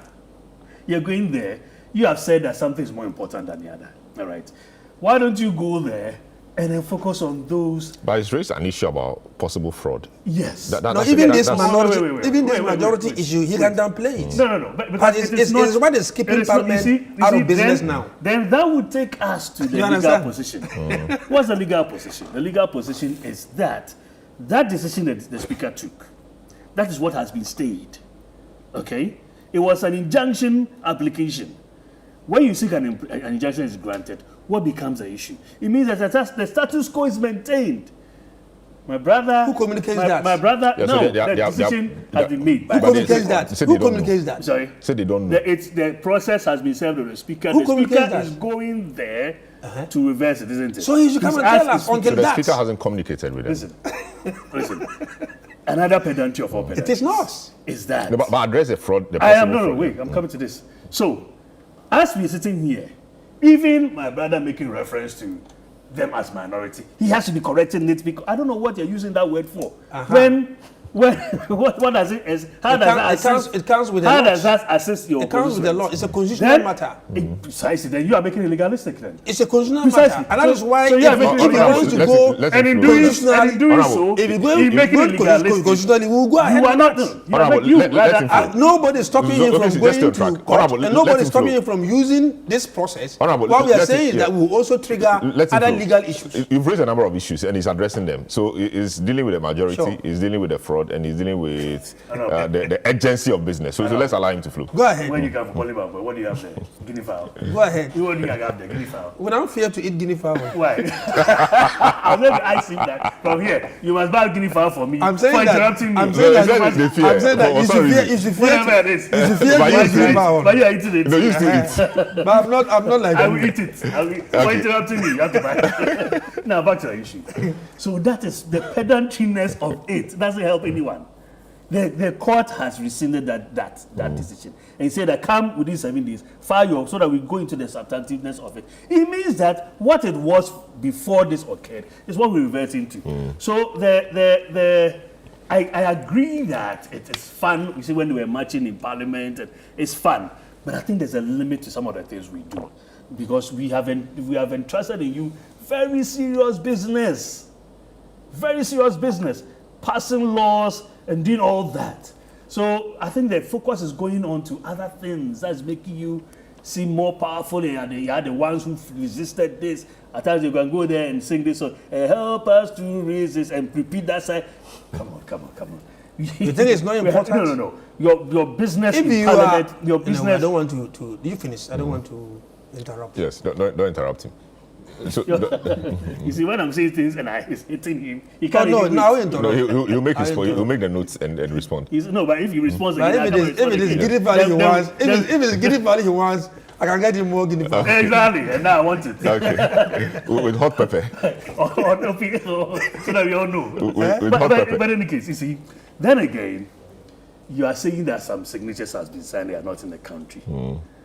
There are processes that are filed in court that I can WhatsApp it to them or email it to them, they will do so, return it. That is not an issue. Okay? And when he said that the people didn't know. Well, that is for him to establish. Yes. Okay? That's why he said you write to the Speaker. You want an opportunity to establish and then you're talking about certain bills, and in your own estimation, They are not they're urgent. important and whatnot. What the people of Ghana want is parliamentary 10. I am not sure. I stand to be corrected. Please correct me. The money for the election has been approved by you guys. For EC? Yes. Yeah, so it has- 2024 budget has been it approved. has been Oh, so included Yeah, all that. everything, yeah. But at least a mini budget, you said. It's important for all of But it's us. not here. Your people didn't bring it. It doesn't mean that you can't go back to the house. But this is why and they are consider- calling us No, but to you come and cannot. do. It doesn't mean that when you go to the house, you can't go to the house and consider that. It is possible to go to the house and attend to only this business a day and close.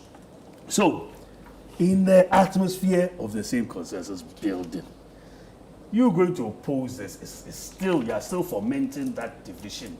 And then you blame it on him that he's being legalistic. No. Go, all of you, go to the house. How do the we people go? of Ghana. We, the people of Ghana. Because he's calling it, don't oppose to go and But I do will business. oppose it because he's not doing the right thing. It's legalistic and pedantry, if you ask me. It's pedantry. He is using a legal You see, process. No, because he has to petition the speaker. And to I'm saying call. that he could have just gone to that speaker, decision- sit with him, That decision. and speaker will call back decision- parliament. That decision. Unnecessarily- That's another pedantry thing. Whether a letter goes or is done okay. viva voce, it doesn't amount to anything. Go to parliament and do what we the people expect you. Then you can now break and go and do your politicking. How many days? Is it 40 days or 39 days? I don't know. To do what? For to election. elections, I think 41 days. 41 days. 41 Yes, days. 42. Yeah, 41 days. So there's a lot to be done to achieve. Then you can go and do your politicking. But for now, we the people of Ghana expect you people to be doing certain things. And all you are doing is you are hanging on to the word of majority and minority and majority. The status quo ante is what is in place. So please, let's go ahead. We expect No, I think things from you. what we are not getting right is the fact that Parliament, we don't just do things on our own. We have rules and regulations. We have a standing order that we respect. And I'm saying the only person who communicates to us is the Speaker. And the Speaker hasn't So if communicated. there's any ruling, we expect Speaker to come to us and tell us. I can't just listen to radio commentary. But on- couldn't the Speaker have communicated this to you on the day he adjourned Parliament? No. And Would he that, said would that amount to radio business? If he had, That wasn't decision. That it was, wasn't decision. But that was if business. the Speaker had said that I have received this communication, this communication from the from- court. revoking or suspending my earlier decision. And so the 4 members that I have asked to go home can now resume work. Automatically, at that point, he doesn't even need to tell us that you are now in minority. No. But this communication hasn't come. And the only No, way but this why didn't he provide this communication on the day he adjourned the House? Or your numbers did not allow? Because your numbers saying- could make you do business. I'm saying that even the tension on that day, if I were Mr. Speaker, perhaps that day I wouldn't even have come to work. Because if you saw the number of MPP people on But Parliament, we saw that there were just a handful of people no, who were 4 buses. really. I saw them. In fact, to the extent that they became annoyed and started blaming each other that they didn't give them proper breakfast. I'm telling you something. So there was so much Always tension. giving In any case, when they excommunications were in there, assuming NDC, even if there were not many, assuming NDC, I also said that, oh, we have seen MPP people here. Let's also bring our party members. That would have been chaotic. And so you think speakers should entertain this? So No. I think we've learned from that, actually. I think we've learned from So that. they cause it. And No. Or if you don't take that, they cause it. Let's go on. Speaker found a nice way of. So you endorse the way Speaker managed the day? No, I would have thought that he would have gone to say, having received this from the Supreme Court, we are going to the status quo ante. The narrative being put out there is as if that after Supreme Court has given a decision, they have to now take a decision. That is not No, the decision. no, This we is- have to be informed officially. Yeah. So I'm saying the narrative out there. I'm not saying you are saying. Oh, okay. The narrative out there is like, after that, they must go and now take a decision based on that. No, because the fact is, you know the import of an order of the court. However it comes to you, you obey it. Especially because you are 3 arms of government, and we are all building Ghana. So the posture that someone is important than another person and one not, it doesn't even arise. So any posture that creates that, it's fomenting the idea, that narrative. Good. Now, so he Let- came in there, and then he achieved the same thing. If we had told the parliamentarians that based on this order we are doing this, He achieved that by dancing around that issue and still against Parliament Senate. And I'm thinking Parliament must come back. The issue is, when they come back, are they still going to insist that they are sitting here or there? We will. Between this, no, it doesn't work out well. We will. No, because you must. It's just for you to know. No, you must respect. No, between now and then. Officially, it's how many days? How many days does Speaker have after the petition is submitted to him? 7 days. Within 1 week. 1 week. So we are expecting that by Tuesday, Speaker will make a pronouncement. No, but I'm going to ensure that your petition goes before the 1 week. Yes. Between now, So that he doesn't make the pronouncement. between now and then, they should be talking behind the scenes. Exactly the point I was I'm coming saying to. that my petition will go before the day, so that he cannot pronounce judgment. They should be talking behind the scenes, so that when the Parliament is called, the minority will go back to their seat. Majority will sit here. They will fast track whatever is happening in the Supreme Court. We all have clarity. And we'll go on as a people. Very well. It is very possible that in the next Parliament, this is the 9th, the executive may go to one party. Parliament can go to another party. So this is a test. That's how it was supposed to be until it was stolen. No, we don't do that. All right. So the point I want to ask you, sorry, let's go out of order. The point is, it does appear that for the last few times, matters in Parliament have been taken to the Supreme Court. Others have talked about separation of powers, etc. I have my own views on that, but is it concerning to you, as somebody who works around Parliament, that Parliament matters often are taken to the Supreme Court, and by virtue of that, Parliament is hamstrung in a way and is not able to do its work the way it has to do it? Are you concerned about that? Yes, we are very much concerned about that. But before that, I must say that it's very difficult when you are dealing with politicians. I tell you. I mean, it appears that you will never have your way. Okay, but it's a serious issue for all of us, because for some time now we've seen that already, even before this time, we saw that Parliament has always been at the short end of the stick when it comes to separation of powers, organs of state. They are always pushed to the corner, even with the long reach of the executive into the Parliament about that 50% ministerial appointment and all that. So we are even more worried now that we are having a lot of issues being decided by the Supreme Court. And you know, Mr. Speaker, that is Alban Bagbin, has been in the House since 1993. And you know him as trying to assert the authority of Parliament.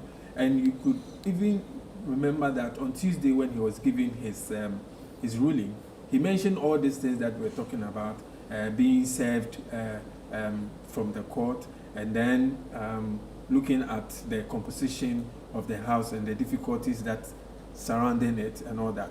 But interestingly, he didn't pronounce on whether he's abiding by the service by the Supreme Court. I believe that he believes that he's in his right jurisdiction to have done what he did.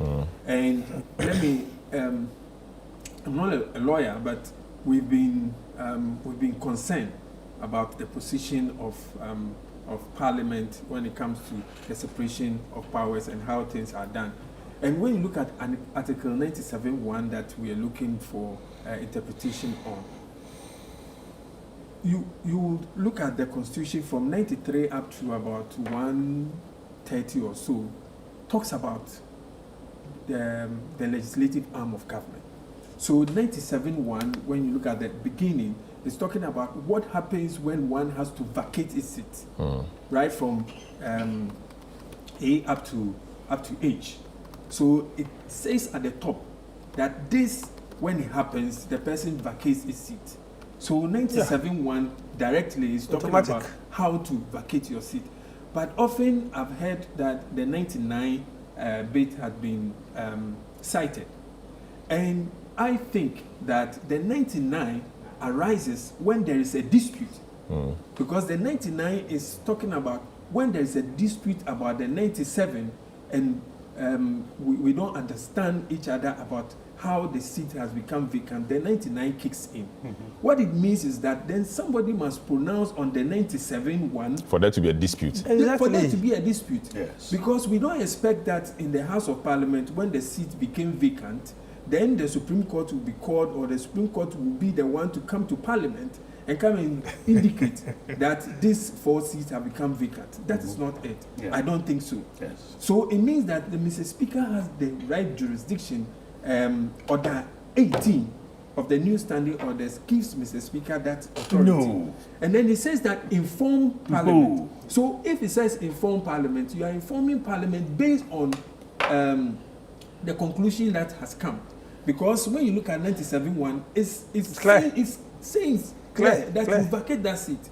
But somebody must inform the House. So Mr. Speaker comes to inform the House that based on Article 97.1, these 4 seats have become vacant.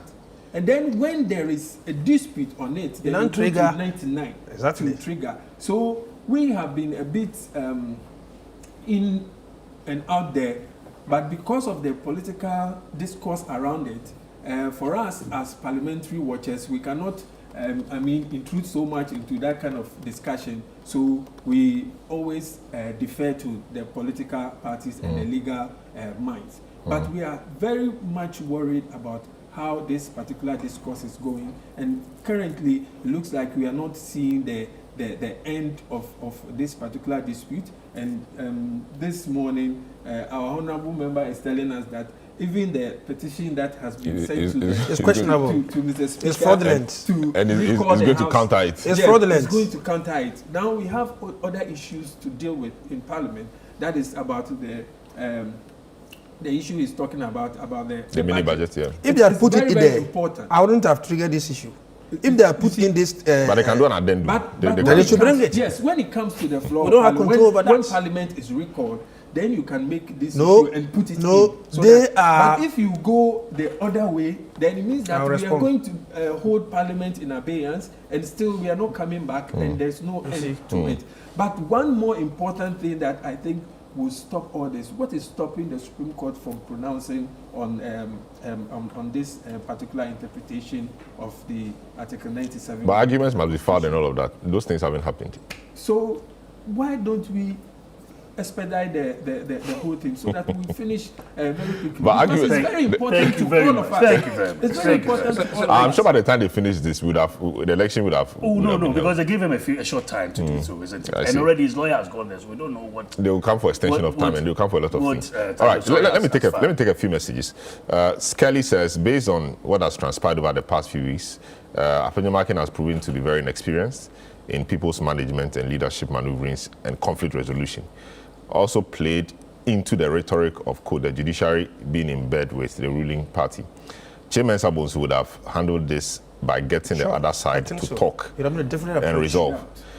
It would have been a different This whole thing has thrown light Trust me. on our cultural adage that elders have wise counsel. There is a big difference between knowledge and wisdom. I say no more. This one Please from say no more. this one from Patrick Bressy says, good morning, Salon. Please ask your guests whether the opening statement under Article 97, Clause 1, quote, a member of Parliament shall vacate his seat, is referring to a seat in the subsisting tenure of Parliament or a future tenure, please. That should go to you. Yeah, but then that is subjudicated. That's why I avoided it. Okay. Because we have our views. But that is the reason why they didn't go. They It's didn't so use clear. 99, but they used they 97. went to 130 because 99 you have to be armed with those matters to make that decision whether it's vacant or not. But once it has become a constitutional interpretation issue, then under 130 we have got to Supreme Court. So just to take you on the other 18, is it other 18 you read Yes. about the information? Yes. So there are a number of instances under which a seat can be vacant. If the MP dies, for example. I'm not sure if the MP dies. I mean, it's automatic. If the MP resigns, that's automatic. So in that case, we inform. So I think that the word inform in the standing orders flows along the same path. No. In That that if you case- forfeit your party No, membership, I disagree with you. if you because forfeit your party membership, it's automatic. It triggers itself. Exactly. And in their own I constitution- And the disagree. NPP constitution even says so. I disagree because there has to be a reason why the standing orders in 2000 was amended to 2023, and the word declaration changed to inform. Exactly, and then we want to see the answer. But will this? Oh, wait. And see the arguments. The arguments that was proffered by both sides. What I'm seeing is that for the new standing orders, you will see it happen. You and your brothers, and I'm including everyone, including the majority, for which you are the minority. And I know you want an argument, and I want it. I can see you going there, right, and bringing clarity as to who triggers that, because you seem to have taken that power from the speaker by inform. No, you have. No. So in any case. Wait. So you will go. It's a constitutional matter. You're making reference to 97. So you will go. And 97 is clear. As a result as to who even does it. You see, it's not an issue go here. As a result of this decision from the Supreme Court, and then you will bring clarity as to who triggers it. Is it that I am going to be? Wait. Is it that I am going to be? I am going to look for things you've done without your party coming to inform me, writing to me. I'm going to look at things you've done and say that based on that. No, but if the facts there's evidence. bear me out, yes, there's evidence that indeed I have you are found not part of the party independent. And by the party's own constitution. Because then you're going round the issue so that we discuss this constitutional matter, which is subject to great.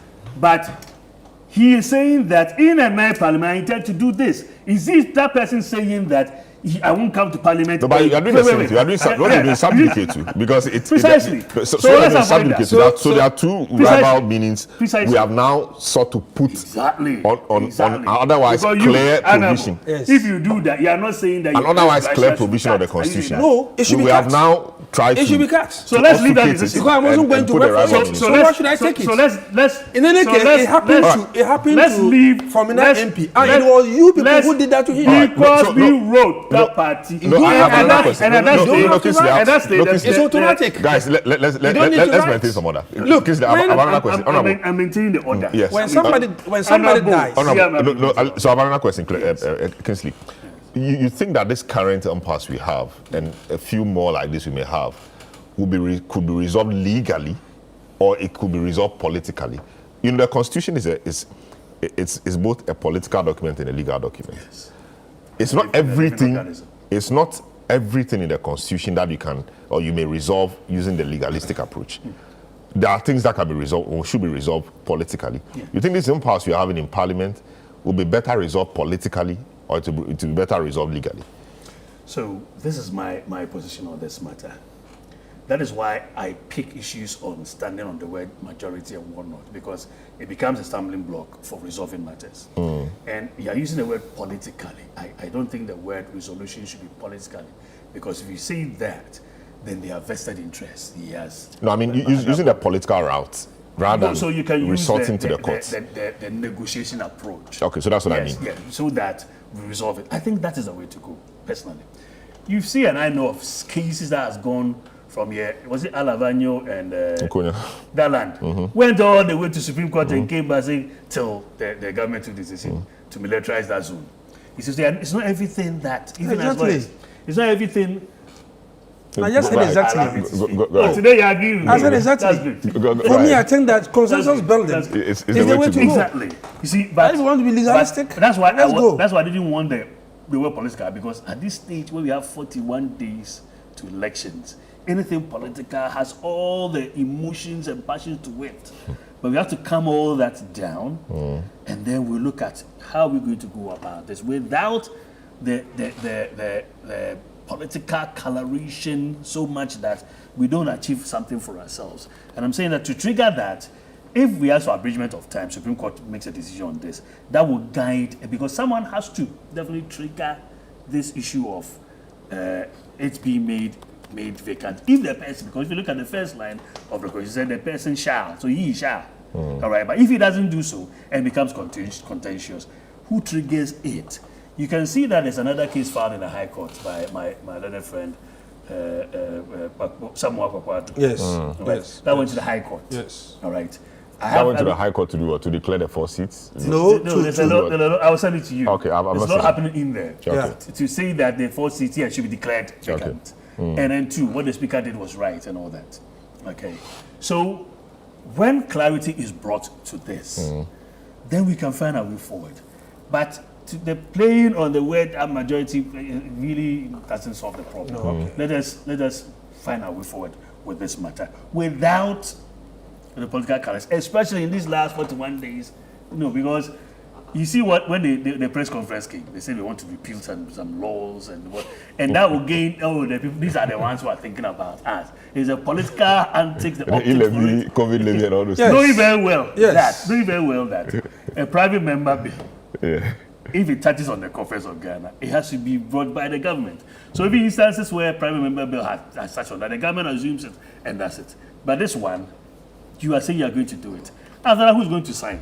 Will you now send it to the boss of the GRA? No, of course, if you don't sign it, because so it's a politics. It's a politics of it. No, now they'll be shouting like president has going to sign it. No, it's just like the LGBTQ one that he refused to sign. Remember. But Ghanaians are of course, he refused to sign the witchcraft bill too. You understand? The witchcraft bill too is there. So it's not just the LGBT. Yes, so but what we are saying is that, yes.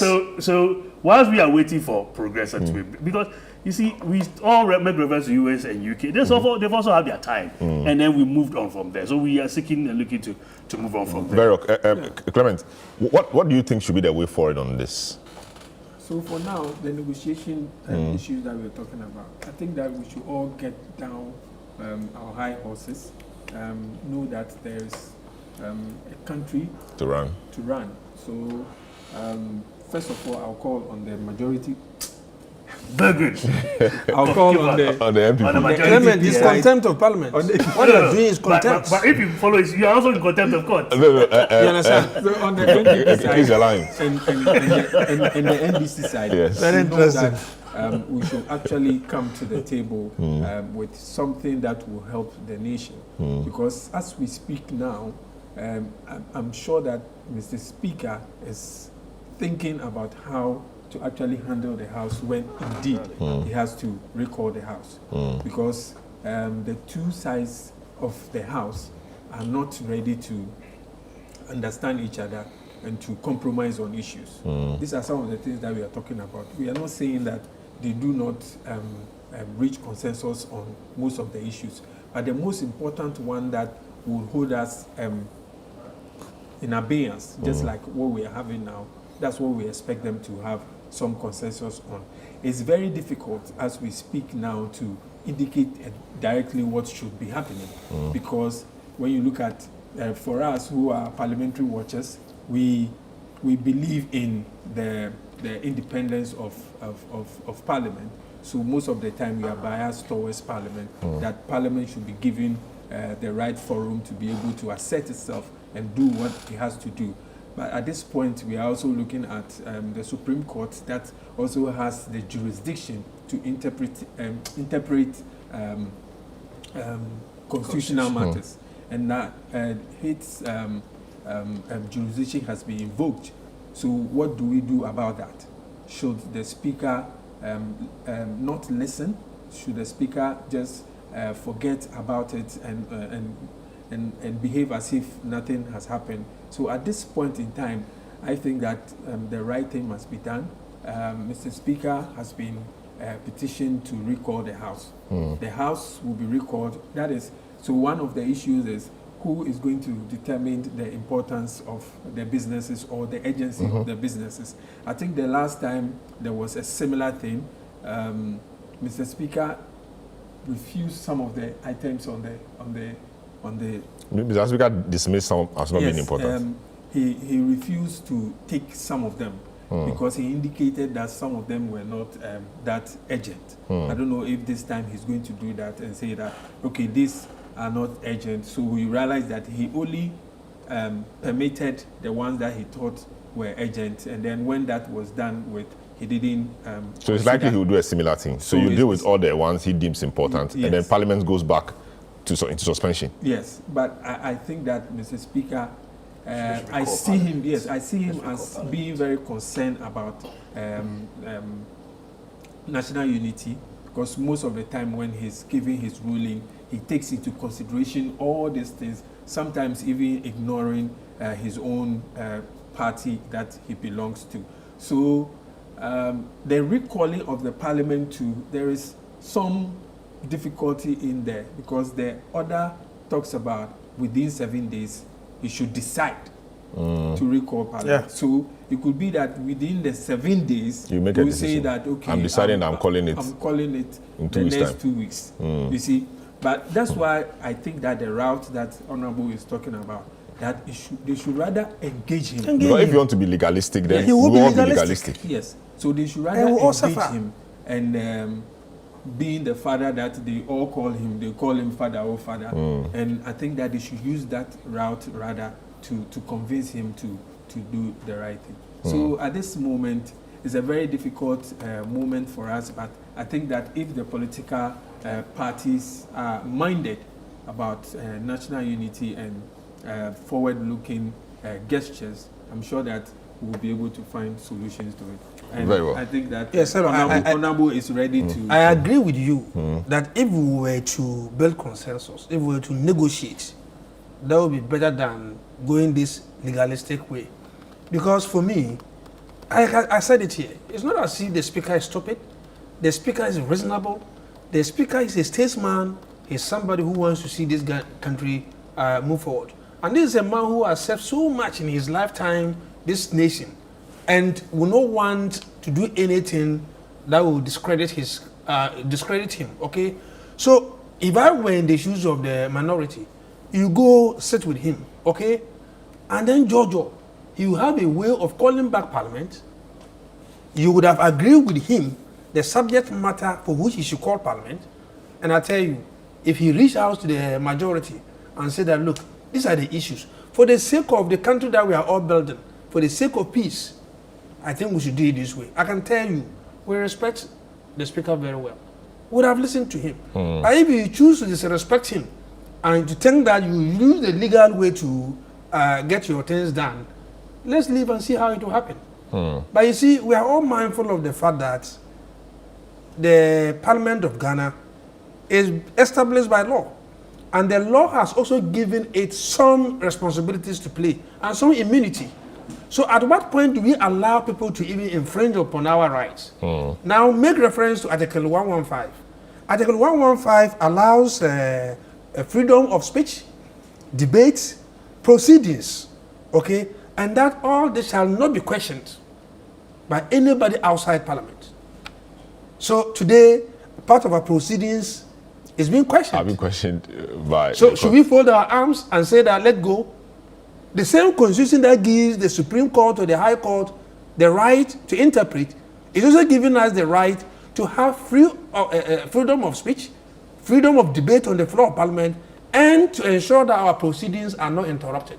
Now, as we speak, Article 112. 122, yeah, 122, yes, 122 as well as 115. I see. Now today, we are saying that the speaker should fold his arms because the court has spoken. In any case, is that the right platform? They should have gone to High Court. Why have they rushed to the Supreme Court? I see. All They are going issues for will have to be analyzed. They are going for interpretation. Let me close the chapter on this. Mr. Speaker has responded to the Supreme Court. The Supreme Court. Do you have information? Yeah, so his lawyers have responded. They've responded. Yes. Okay. That's All the right. information I picked. All right, sure. Let me close this with a few messages. Please, Article 97 talks about vacation of seats when the MP does certain things. Which seat is in reference here? Those who talk about future election, does anyone have a seat in the future parliament? Exactly. The law is becoming ridiculous, Prof. from Tema says. Good morning, Selim. I was very much disappointed in the speaker for adjourning the House indefinitely. The speaker should have stood his ground so we see who has the balls, you say. Seriously, Ghanaians are not angry now. Jones Adobo in La. Advancing the cause of Ghana. No, listen to this. Chris, listen a message, but I think it's from Elvis. I think you have to answer this. To Salon, why won't the Supreme Court interpret all ambiguous laws so we can move forward with our lives? Because the Constitution said the Constitution, not any law. Yes. The So he said. Constitution. So why won't the Supreme Court interpret Identify all the all the clauses or controversial provisions ones. which are ambiguous and controversial once and for all, so that we move on with our life. That's the question. Because that is not the Supreme Court's job. The Supreme Court in itself cannot even enter into a matter. Someone has to invoke the jurisdiction of the Supreme Court. So even the Supreme Court can be observing and say, hey, this matter, and they have their view.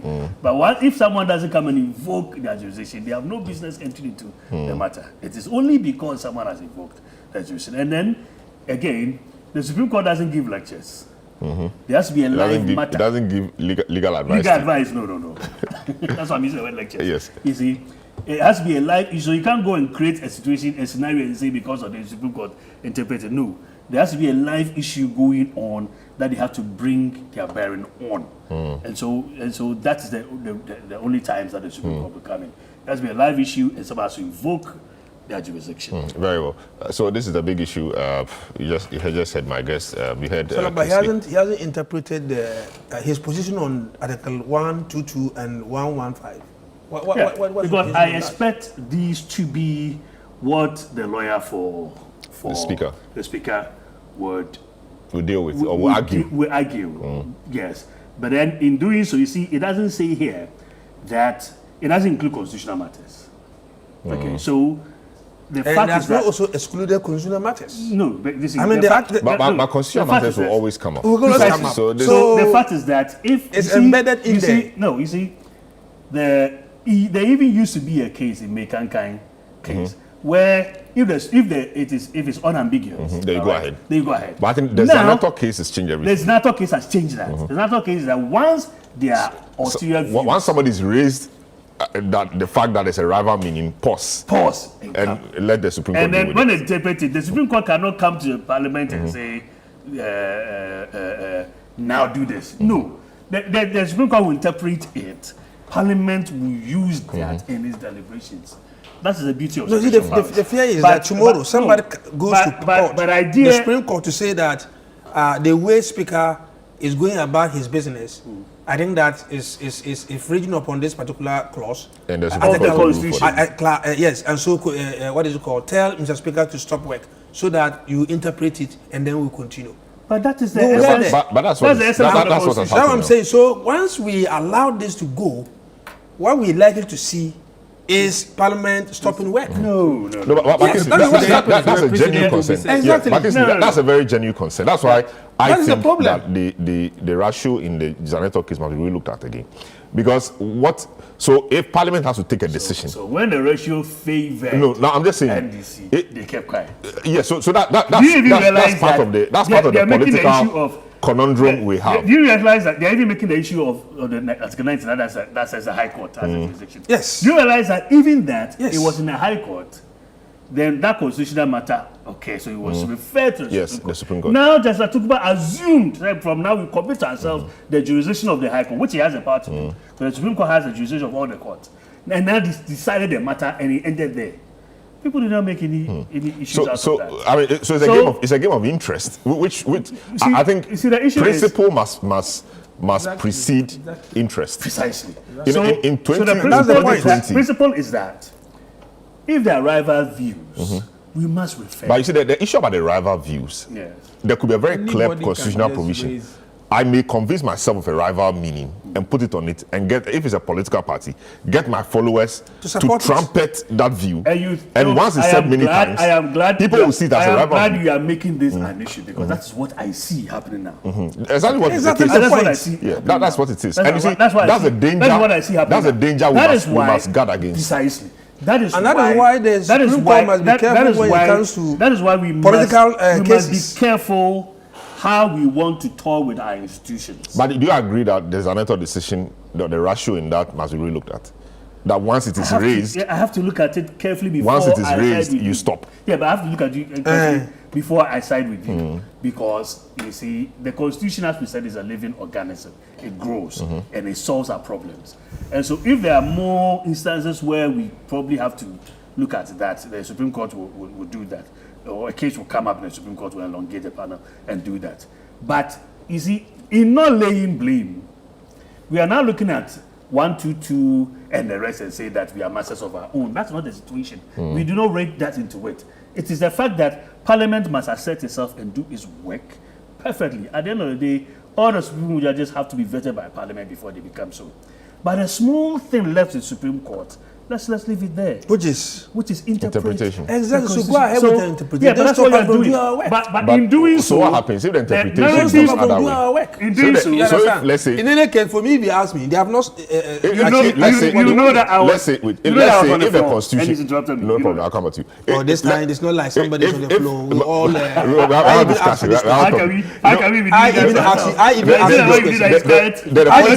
asked this question. The point is that if the Supreme Court. That's why you don't get Guinea fowl. If the Supreme Court, for example, if this didn't stay the hands of whichever body, and later the Supreme Court makes a ruling or a decision which is contrary to the interpretation put on it by Mr. Speaker, the harm would have already been caused. The guys would have already been out of Parliament. The life of this Parliament might have ended. So there would have been no way of the people coming back to complete their term. So that consideration is also there. No, so but my point is that this action infringed upon our right as Parliament. So that's solid. I mean, from the constitutional provisions. That is where we want to stand. No, but if on the basis of that, even if the Speaker says that he's not going to go by this, I'm not saying that he will do it. I'm not saying he will do it. But again, you know, the precedent we don't want set is that Supreme Court makes a decision, and somebody will say, well, I have to think about it first. But Supreme Court must be careful in making such decisions. Yes, but Supreme Court is the Supreme Court. Because for and me, even ex-party that says judiciary independence is very important. It is. And when we are getting to, if we are not careful. But the judicial independence. Where? Please, no, I'll take it that part. Maybe when we can go. No, I beg you. And I have instances to cite. And I hold my opinion. You probably have to make this another of another day. And we'll come and see. I'm taking a short break. And, I'm not a lawyer, but honestly, I appreciate that. When I come back, we'll look at the politics proper. This one is related with law and politics. Look at the politics proper. Where are the candidates? Mahama is in Accra, Bamia is in the Volta region, Jane is was in the central regions of Wednesday, and went to the Upper East. We hear she's taking it easy. Napo is with some institutions, health and nursing training institutions, etc. What is the complexion of the campaign becoming? Is it becoming blue or is it becoming green? Also, what are the issues driving this campaign? Is it jobs? Is it education? Is it health? What really what will make you vote for a particular party? What is the circumstances of your life? We'll come back and look at that. Don't go away.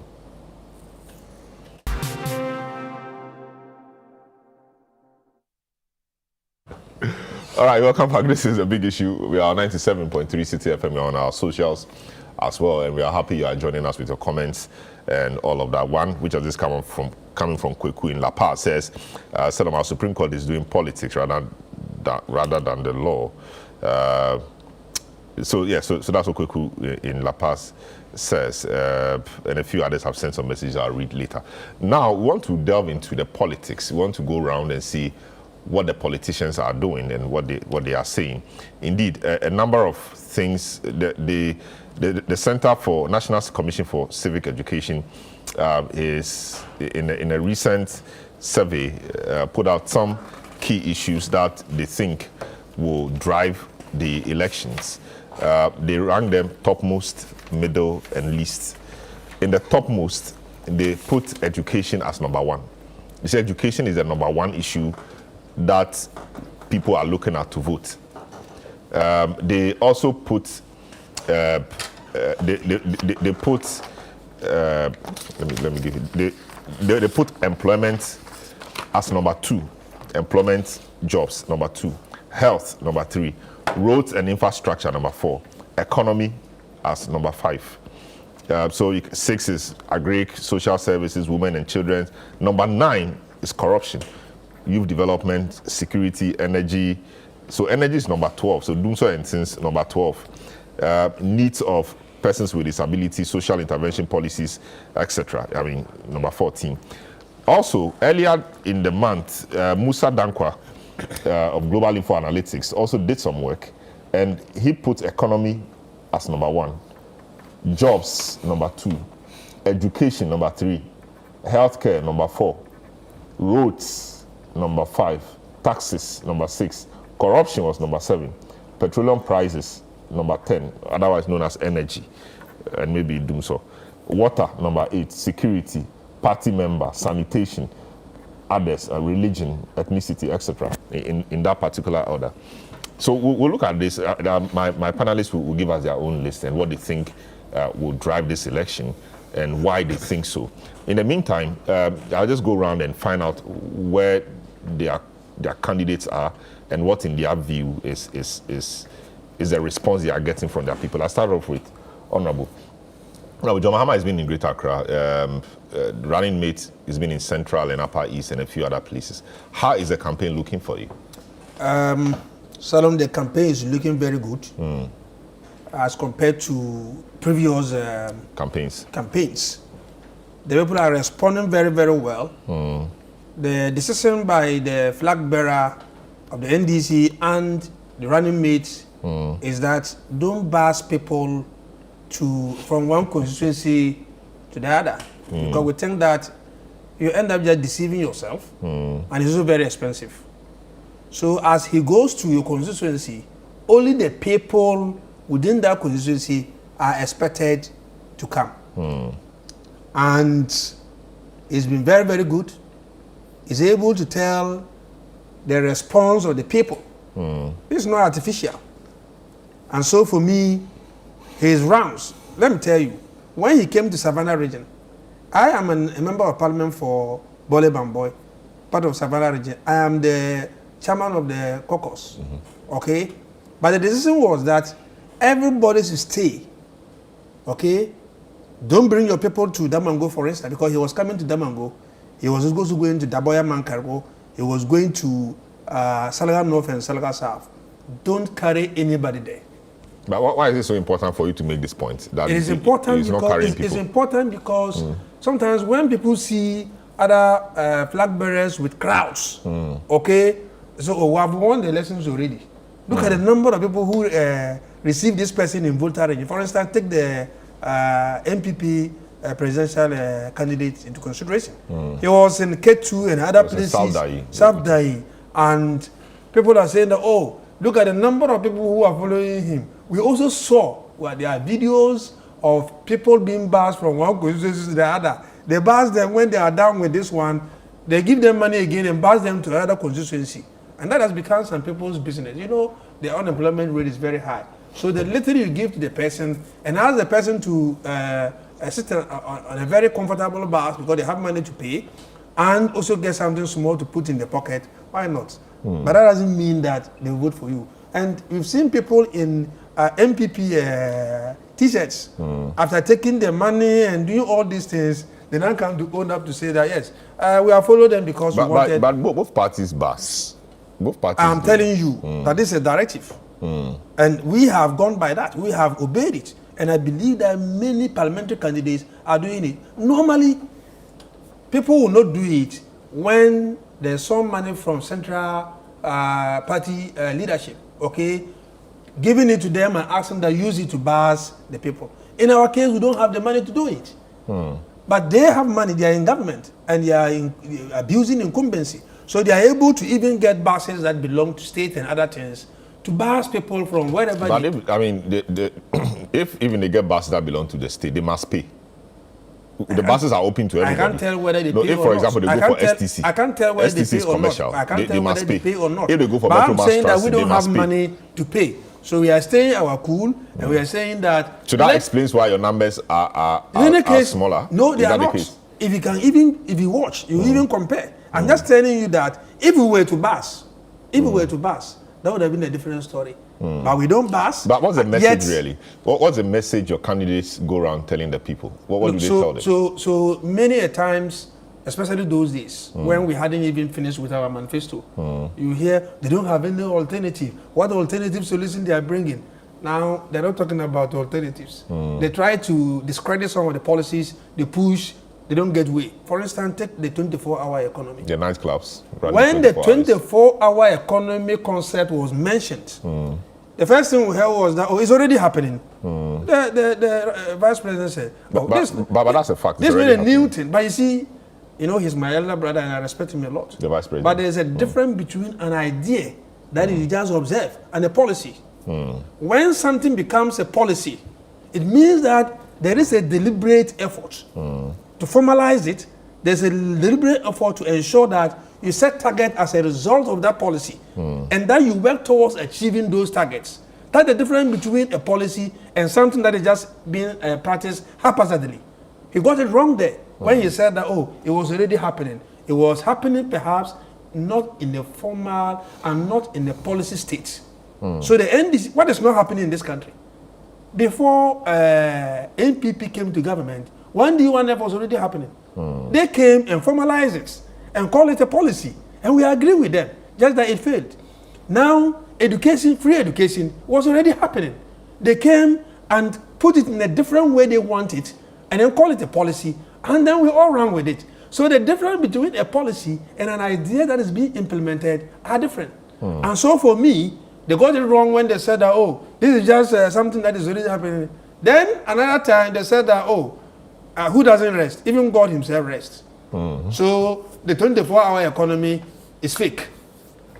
Meanwhile, this is resonating very, very well with Ghanaians. And what is it about? We are saying that there should be a system where you have one job that 3 people can do in a way that they are able to get jobs to do, and in a way that we are going to increase production. And once we do this, we would have been creating more jobs and putting money into people's pockets.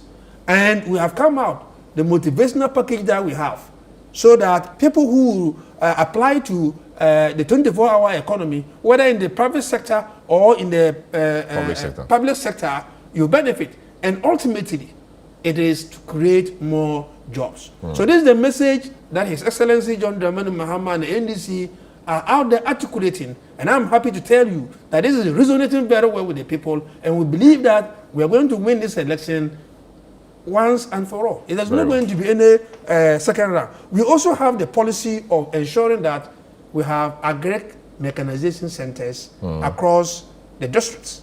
I heard the flag bearer of the NPP talking about it. The same thing that we wanted to do. It's not bad. It's just to say that we have gotten it right. And so when he went to one of the districts in Volta region, he said they were going to come out with a cassava processing center and all of that. The NDC under John Dramani Mahama had even started it. They came and collapsed it. I'm saying this with authority. I worked with Exim Bank, then Edif, and we started to pilot industrializing cassava. And so Damango in the Savannah region was chosen, Kintampo was chosen, and Ejura was chosen.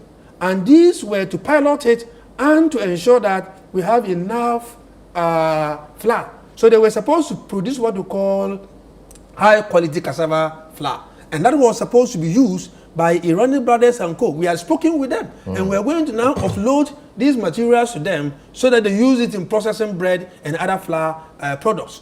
Now we brought on board, what is it called? The Food Research Institute. If they are listening to me, they will tell you. So it's not a new thing. We have started it. Unfortunately, that was the first phase. The second year, I was the one who also processed the applications, and we're going to now have another set of companies or factories to produce cassava, to produce ethanol. Okay? And we're going to ensure that by the end of the day, cassava will be industrialized and every district will have something to do with cassava. Those days, it was 10 regions. Okay? And all the 10 regions, except 2, 8, you could do cassava very well there. So Mahama is saying that we're going to have districts, we'll have agri mechanization centers, farmer service centers. Now these centers will have agri inputs, all the inputs that you can think about. We're also going to give you inputs when it comes to fertilizer and all of that at the right time. Once we do this, we will become food self-sufficient in terms of food production, and we will now begin to add value to whatever we produce. If we do that, we're going to create jobs along the value chain, from the farm to transportation, from transportation to manufacturing, from manufacturing to those who will be taken into the farm, to the market. And look, jobs will be created. At the end of the day, jobs is the focus. And if we do that, I tell you, this country we will have we'll start doing well. a good thing to do. Very well. Now, in all this, all I want to say is that the NDC is doing well, and the NDC, I can tell you, has won this election in advance. We're not going to be complacent, but I can tell you, nothing. And you started sharing positions. So the chairman said you shouldn't be sharing positions. No, absolutely nothing. It's human nature. I sit here, I don't know if anybody has mentioned my name anywhere. For they say you are sharing positions. And I'm focused on making sure that Mama becomes a president. That's the most important thing. So our chairman was just saying that, yes, it looks good. Yes, Ghanaians want to give it to us, but wait and win the elections. Right. And when we win the elections, nobody should raise his expectations. The man is saying that he's going to do with only 60 ministers. So not all of us will get to serve as ministers, but there are other opportunities where we can serve our nation. Very well. So Kingsley, where is Bawumia? We saw some pictures and videos in the Volta region. I mean, that's the NDC's World Bank, but the World Bank appeared to have turned out for you. What's the message there? What's it doing? I mean, what's the trick? What's the magic? Thank you.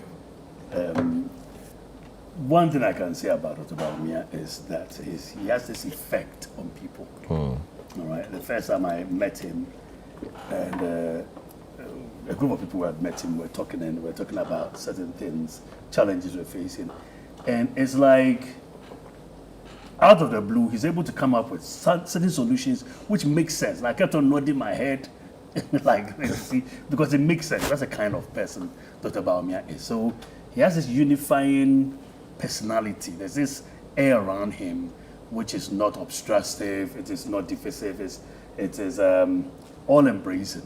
And you would, no matter who you are, you will relax in his presence. You see, that's the kind of person he is.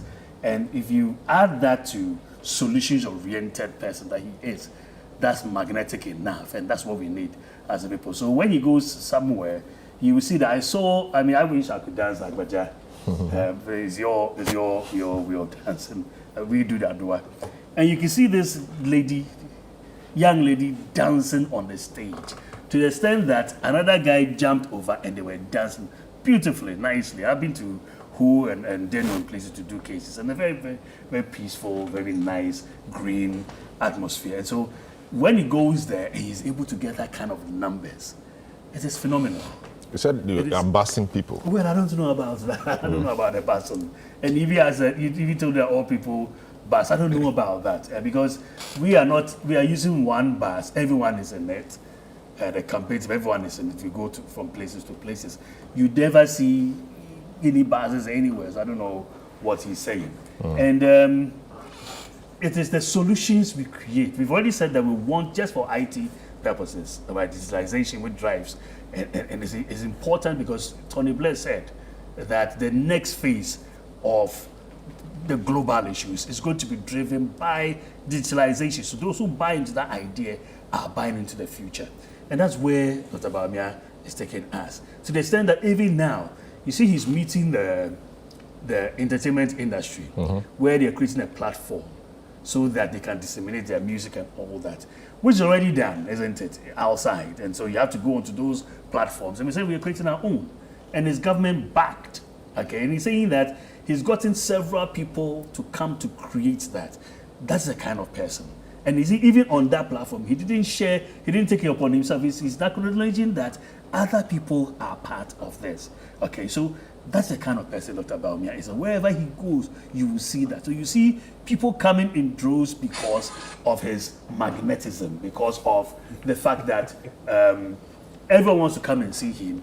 And then when he gets on stage, we're talking solutions. We're not talking invectives or arguments, or no, we're talking and insults and all that. We've taken that out of our political narrative. We're taking solutions. That's an innovation. That is what he represents.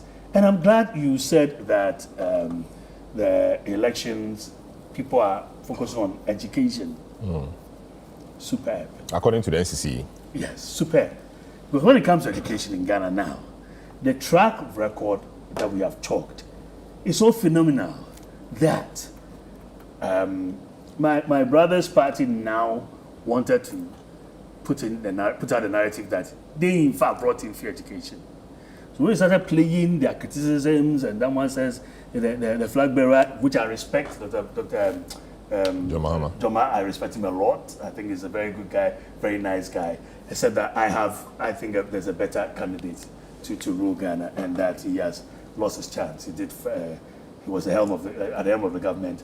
And even if I compare his vice president, not his presidency, when he was a vice president and Dr. Bawumia's vice presidency,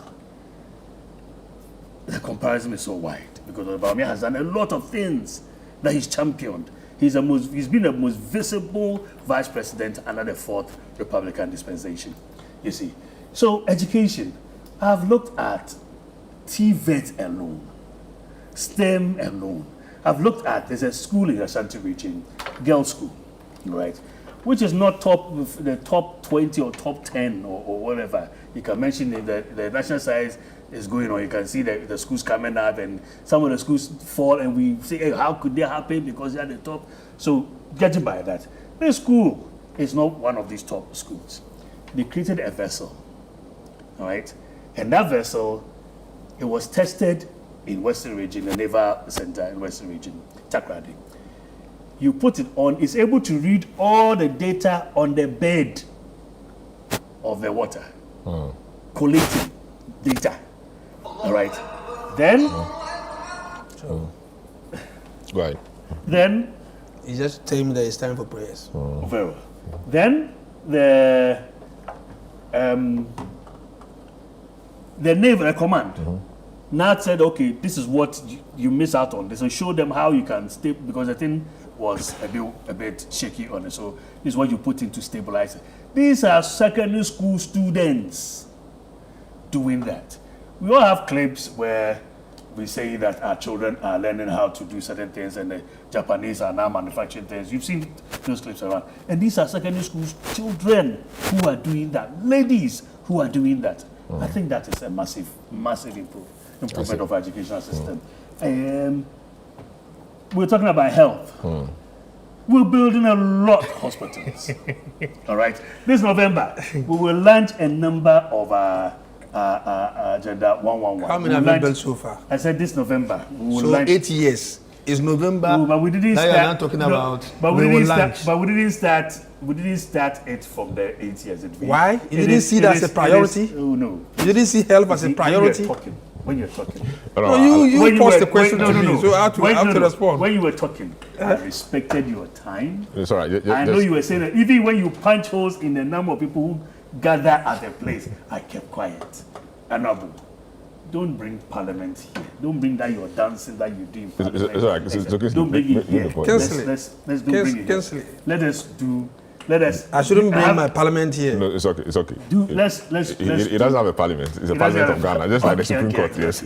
I understand. What I need you to do is go and get the chinchinga from here. You are buying from me. You've done about 4 interruptions. You are getting me 4. Now, roads. We did 4,000 kilometers. We have done 12,000 kilometers. And you know what is scary? No, you know there's controversy about that number, right? About You know the figure. You know what is scary?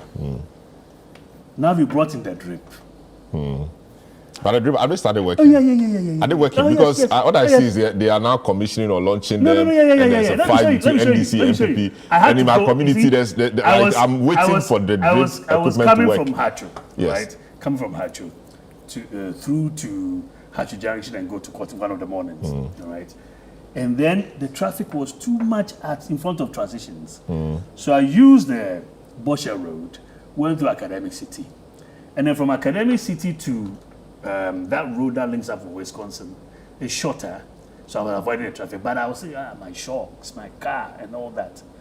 When I went there, It was smooth. smooth. It was I was so the road happy, was dripping. stress-free. The road was dripping. You see, I've already said that from that Hachu to when you're entering Boshe, it's also cleared.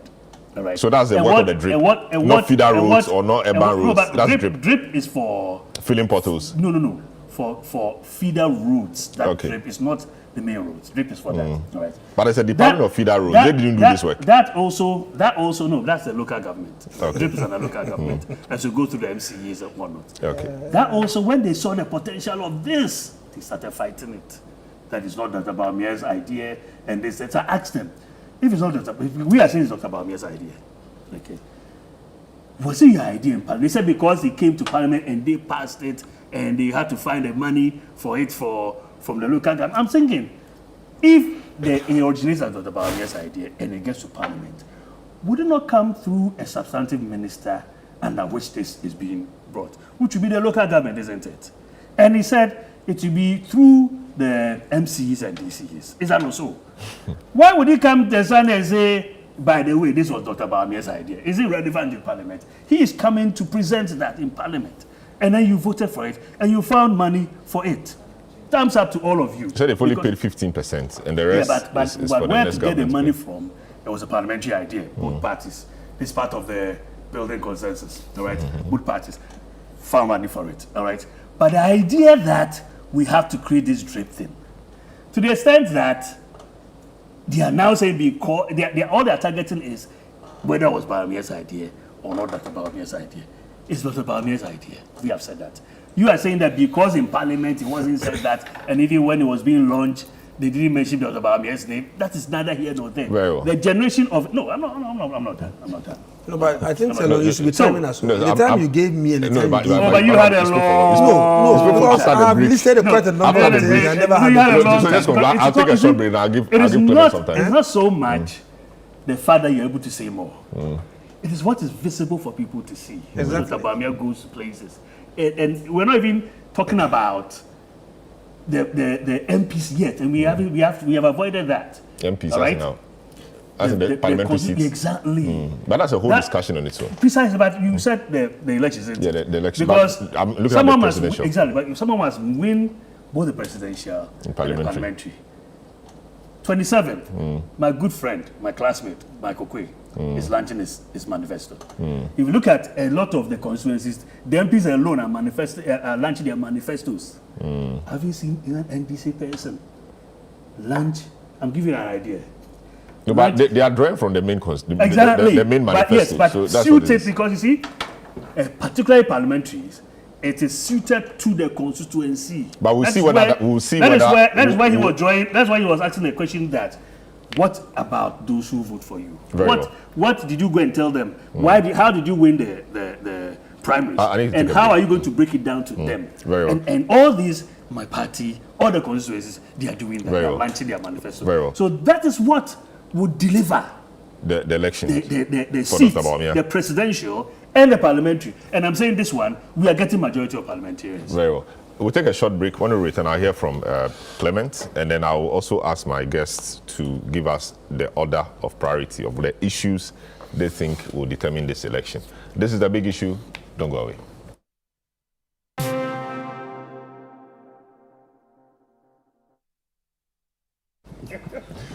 Yeah, welcome back. This is the big issue. Final lap, 10 minutes or so, then we call it a day. We are looking at the elections, what will decide the election, what the parliament, what the candidates are doing and telling the people as they go around the country. Clement, you have been watching, I mean, from an independent observer's point of view. How is the campaign going? Yeah, we've heard a lot of sound bites, and we have also seen a lot on TV. And I think that the two main political parties have actually put their best foot forward. Each of them is aiming to win this big. But all we are looking for is that by 2025 we'll have a country that is together. By all means, one of them will win. We want to move forward. But I think for us, for me, sitting somewhere, what is important for me is have an economy that is supportive of my pocket, because after all said and done, you want to live in an economy that would help you. So for you, the economy will be a major determinant Yes. in terms of how you vote? Yes, a major determinant, because a lot of people are voting with their feet because they feel that it is very difficult for them to live within the economy. And if you look at it, if things do not go well in that direction, whatever you are receiving at the end of the day, if it doesn't go up, it means that you have families to take care of, you have other things to take care of, and what you are receiving is unable to to take care of it. So at the end of it all, if you talk about education, if you talk about health, if you talk about all that, my pocket would have to finance those education and those health and all those things. So for me, what do you make of the smaller parties? I mean, an independence, Cheddar, as in the new face. I mean, New Force, Cheddar, Alan, and those guys who initially we thought were doing well. Yeah. What do you make of them? Would they make any meaningful impact in this election? Cheddar and the young people, Alan and a lot of the neutrals and all of that. I'm afraid they will not make, that's what I think, they will not make that much impact. It has been so in the past. And I have written something about it in the past that I feel our political, our independent contestants should revise their notes. Because I was thinking that they could give us another force if they put themselves together properly. Because Cheddar is a young man. I mean, he's appealing to a lot of the youth. But at the end of the all, they know that he will not be able to win it. So they will be with him, but at the long run, they vote for one of these political parties, either NDC or NPP.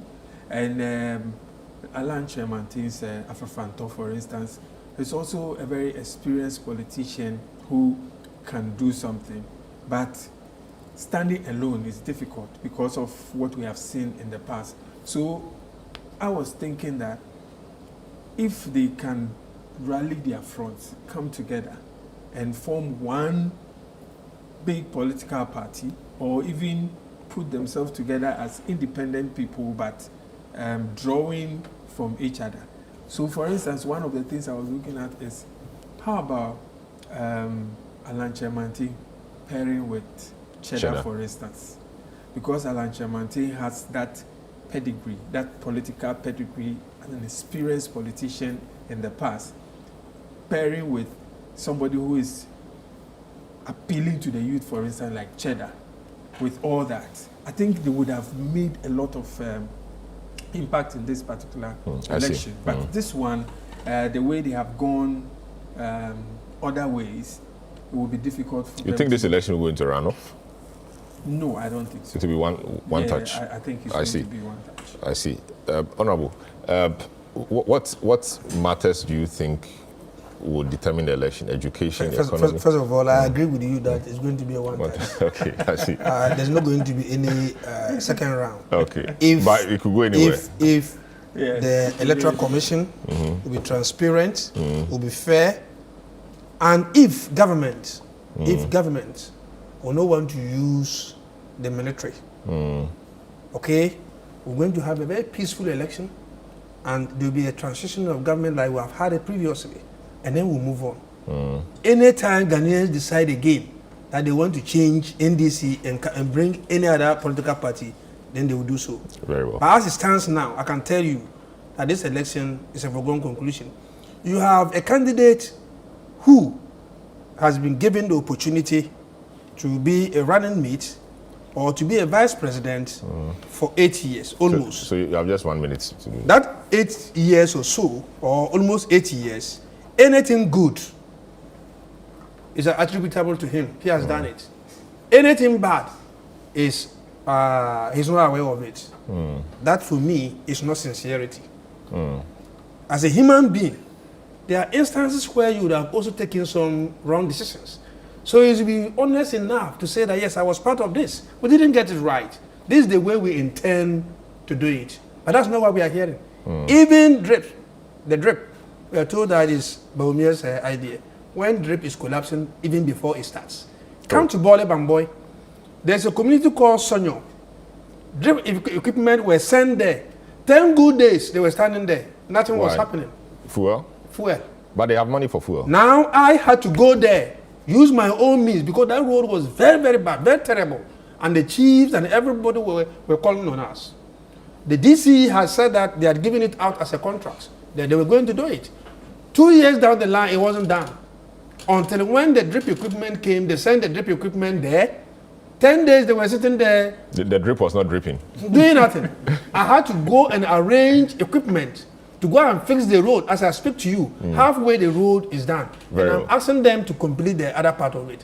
So if you have such a situation and anything good, it should go to, what is it Very called? well. Baumia. Baumia. Anything bad, Nanado is ready to take it. Then there's a lot of Very well. insecurity. So give me the issues or the areas that education, economy, which one in your view? I don't know whether you read my notes. To be honest with you, everything in this country is hanged on the economy. So the economy you think would... If the economy is not doing well, education will not do well. If the economy is not doing well, health will not do well. If the economy is not doing well, we cannot create jobs. If the economy is not doing well, look, roads cannot be constructed. Very well. And so for me, the way they have collapsed the economy, we need fresh ideas. We need an experienced hand to come and fix it. Very well. And the only person who can do this is His Excellency John Dramani Mahama. Very well. So, so Kingsley, I mean, the issues. I mean, of course, you mentioned the other ones, education, etc., as driving so your concluding remarks. My concluding remarks is that there are two persons who are running for the presidential elections. One has run before. He became president. He was rejected. Only two. Sorry. No. Two front riders. Thank you very much. The two front riders. That's how they underrated us. We also underrated him. No? The two front riders. All right. One has been president before, the other has not. The one who has been president before only has 4 years. He cannot do more than 4 years. He has already said that 4 years is not enough to do anything good. You need more time. He's also said 4 years is enough to reset the country. He said that to do something to really develop 4 years is not enough. He has said that. Now, what will happen is that 2 years, if the odd chance he becomes president, which we know it will not happen, 2 years into that, they will now be haggling for who's to take over from him because we don't see any succession plan. All right. It will be, and meanwhile, the first 2 years, it will take more than 2 years to finish appointing and doing all that, your so-called reset. It will take more than 2 years. So then, the another 2 years that's left, that's where he's going to be a lame duck, and people are haggling for this, and that there will be directionless government if that happens. Now, this person, in the person of Dr. Mahmoud Bawumia, has potentially 8 years. He's already started digitalization, all right? Things are moving. Even when he doesn't have the executive power as a president, what we need is now let's give him the full executive power. And those who are saying that if you can do it now you will have the chance to do it because now it will be in his name. And we know that Dr. Bawumia means business. He's shown the way and he can do the job. Let's give it to him. Very well.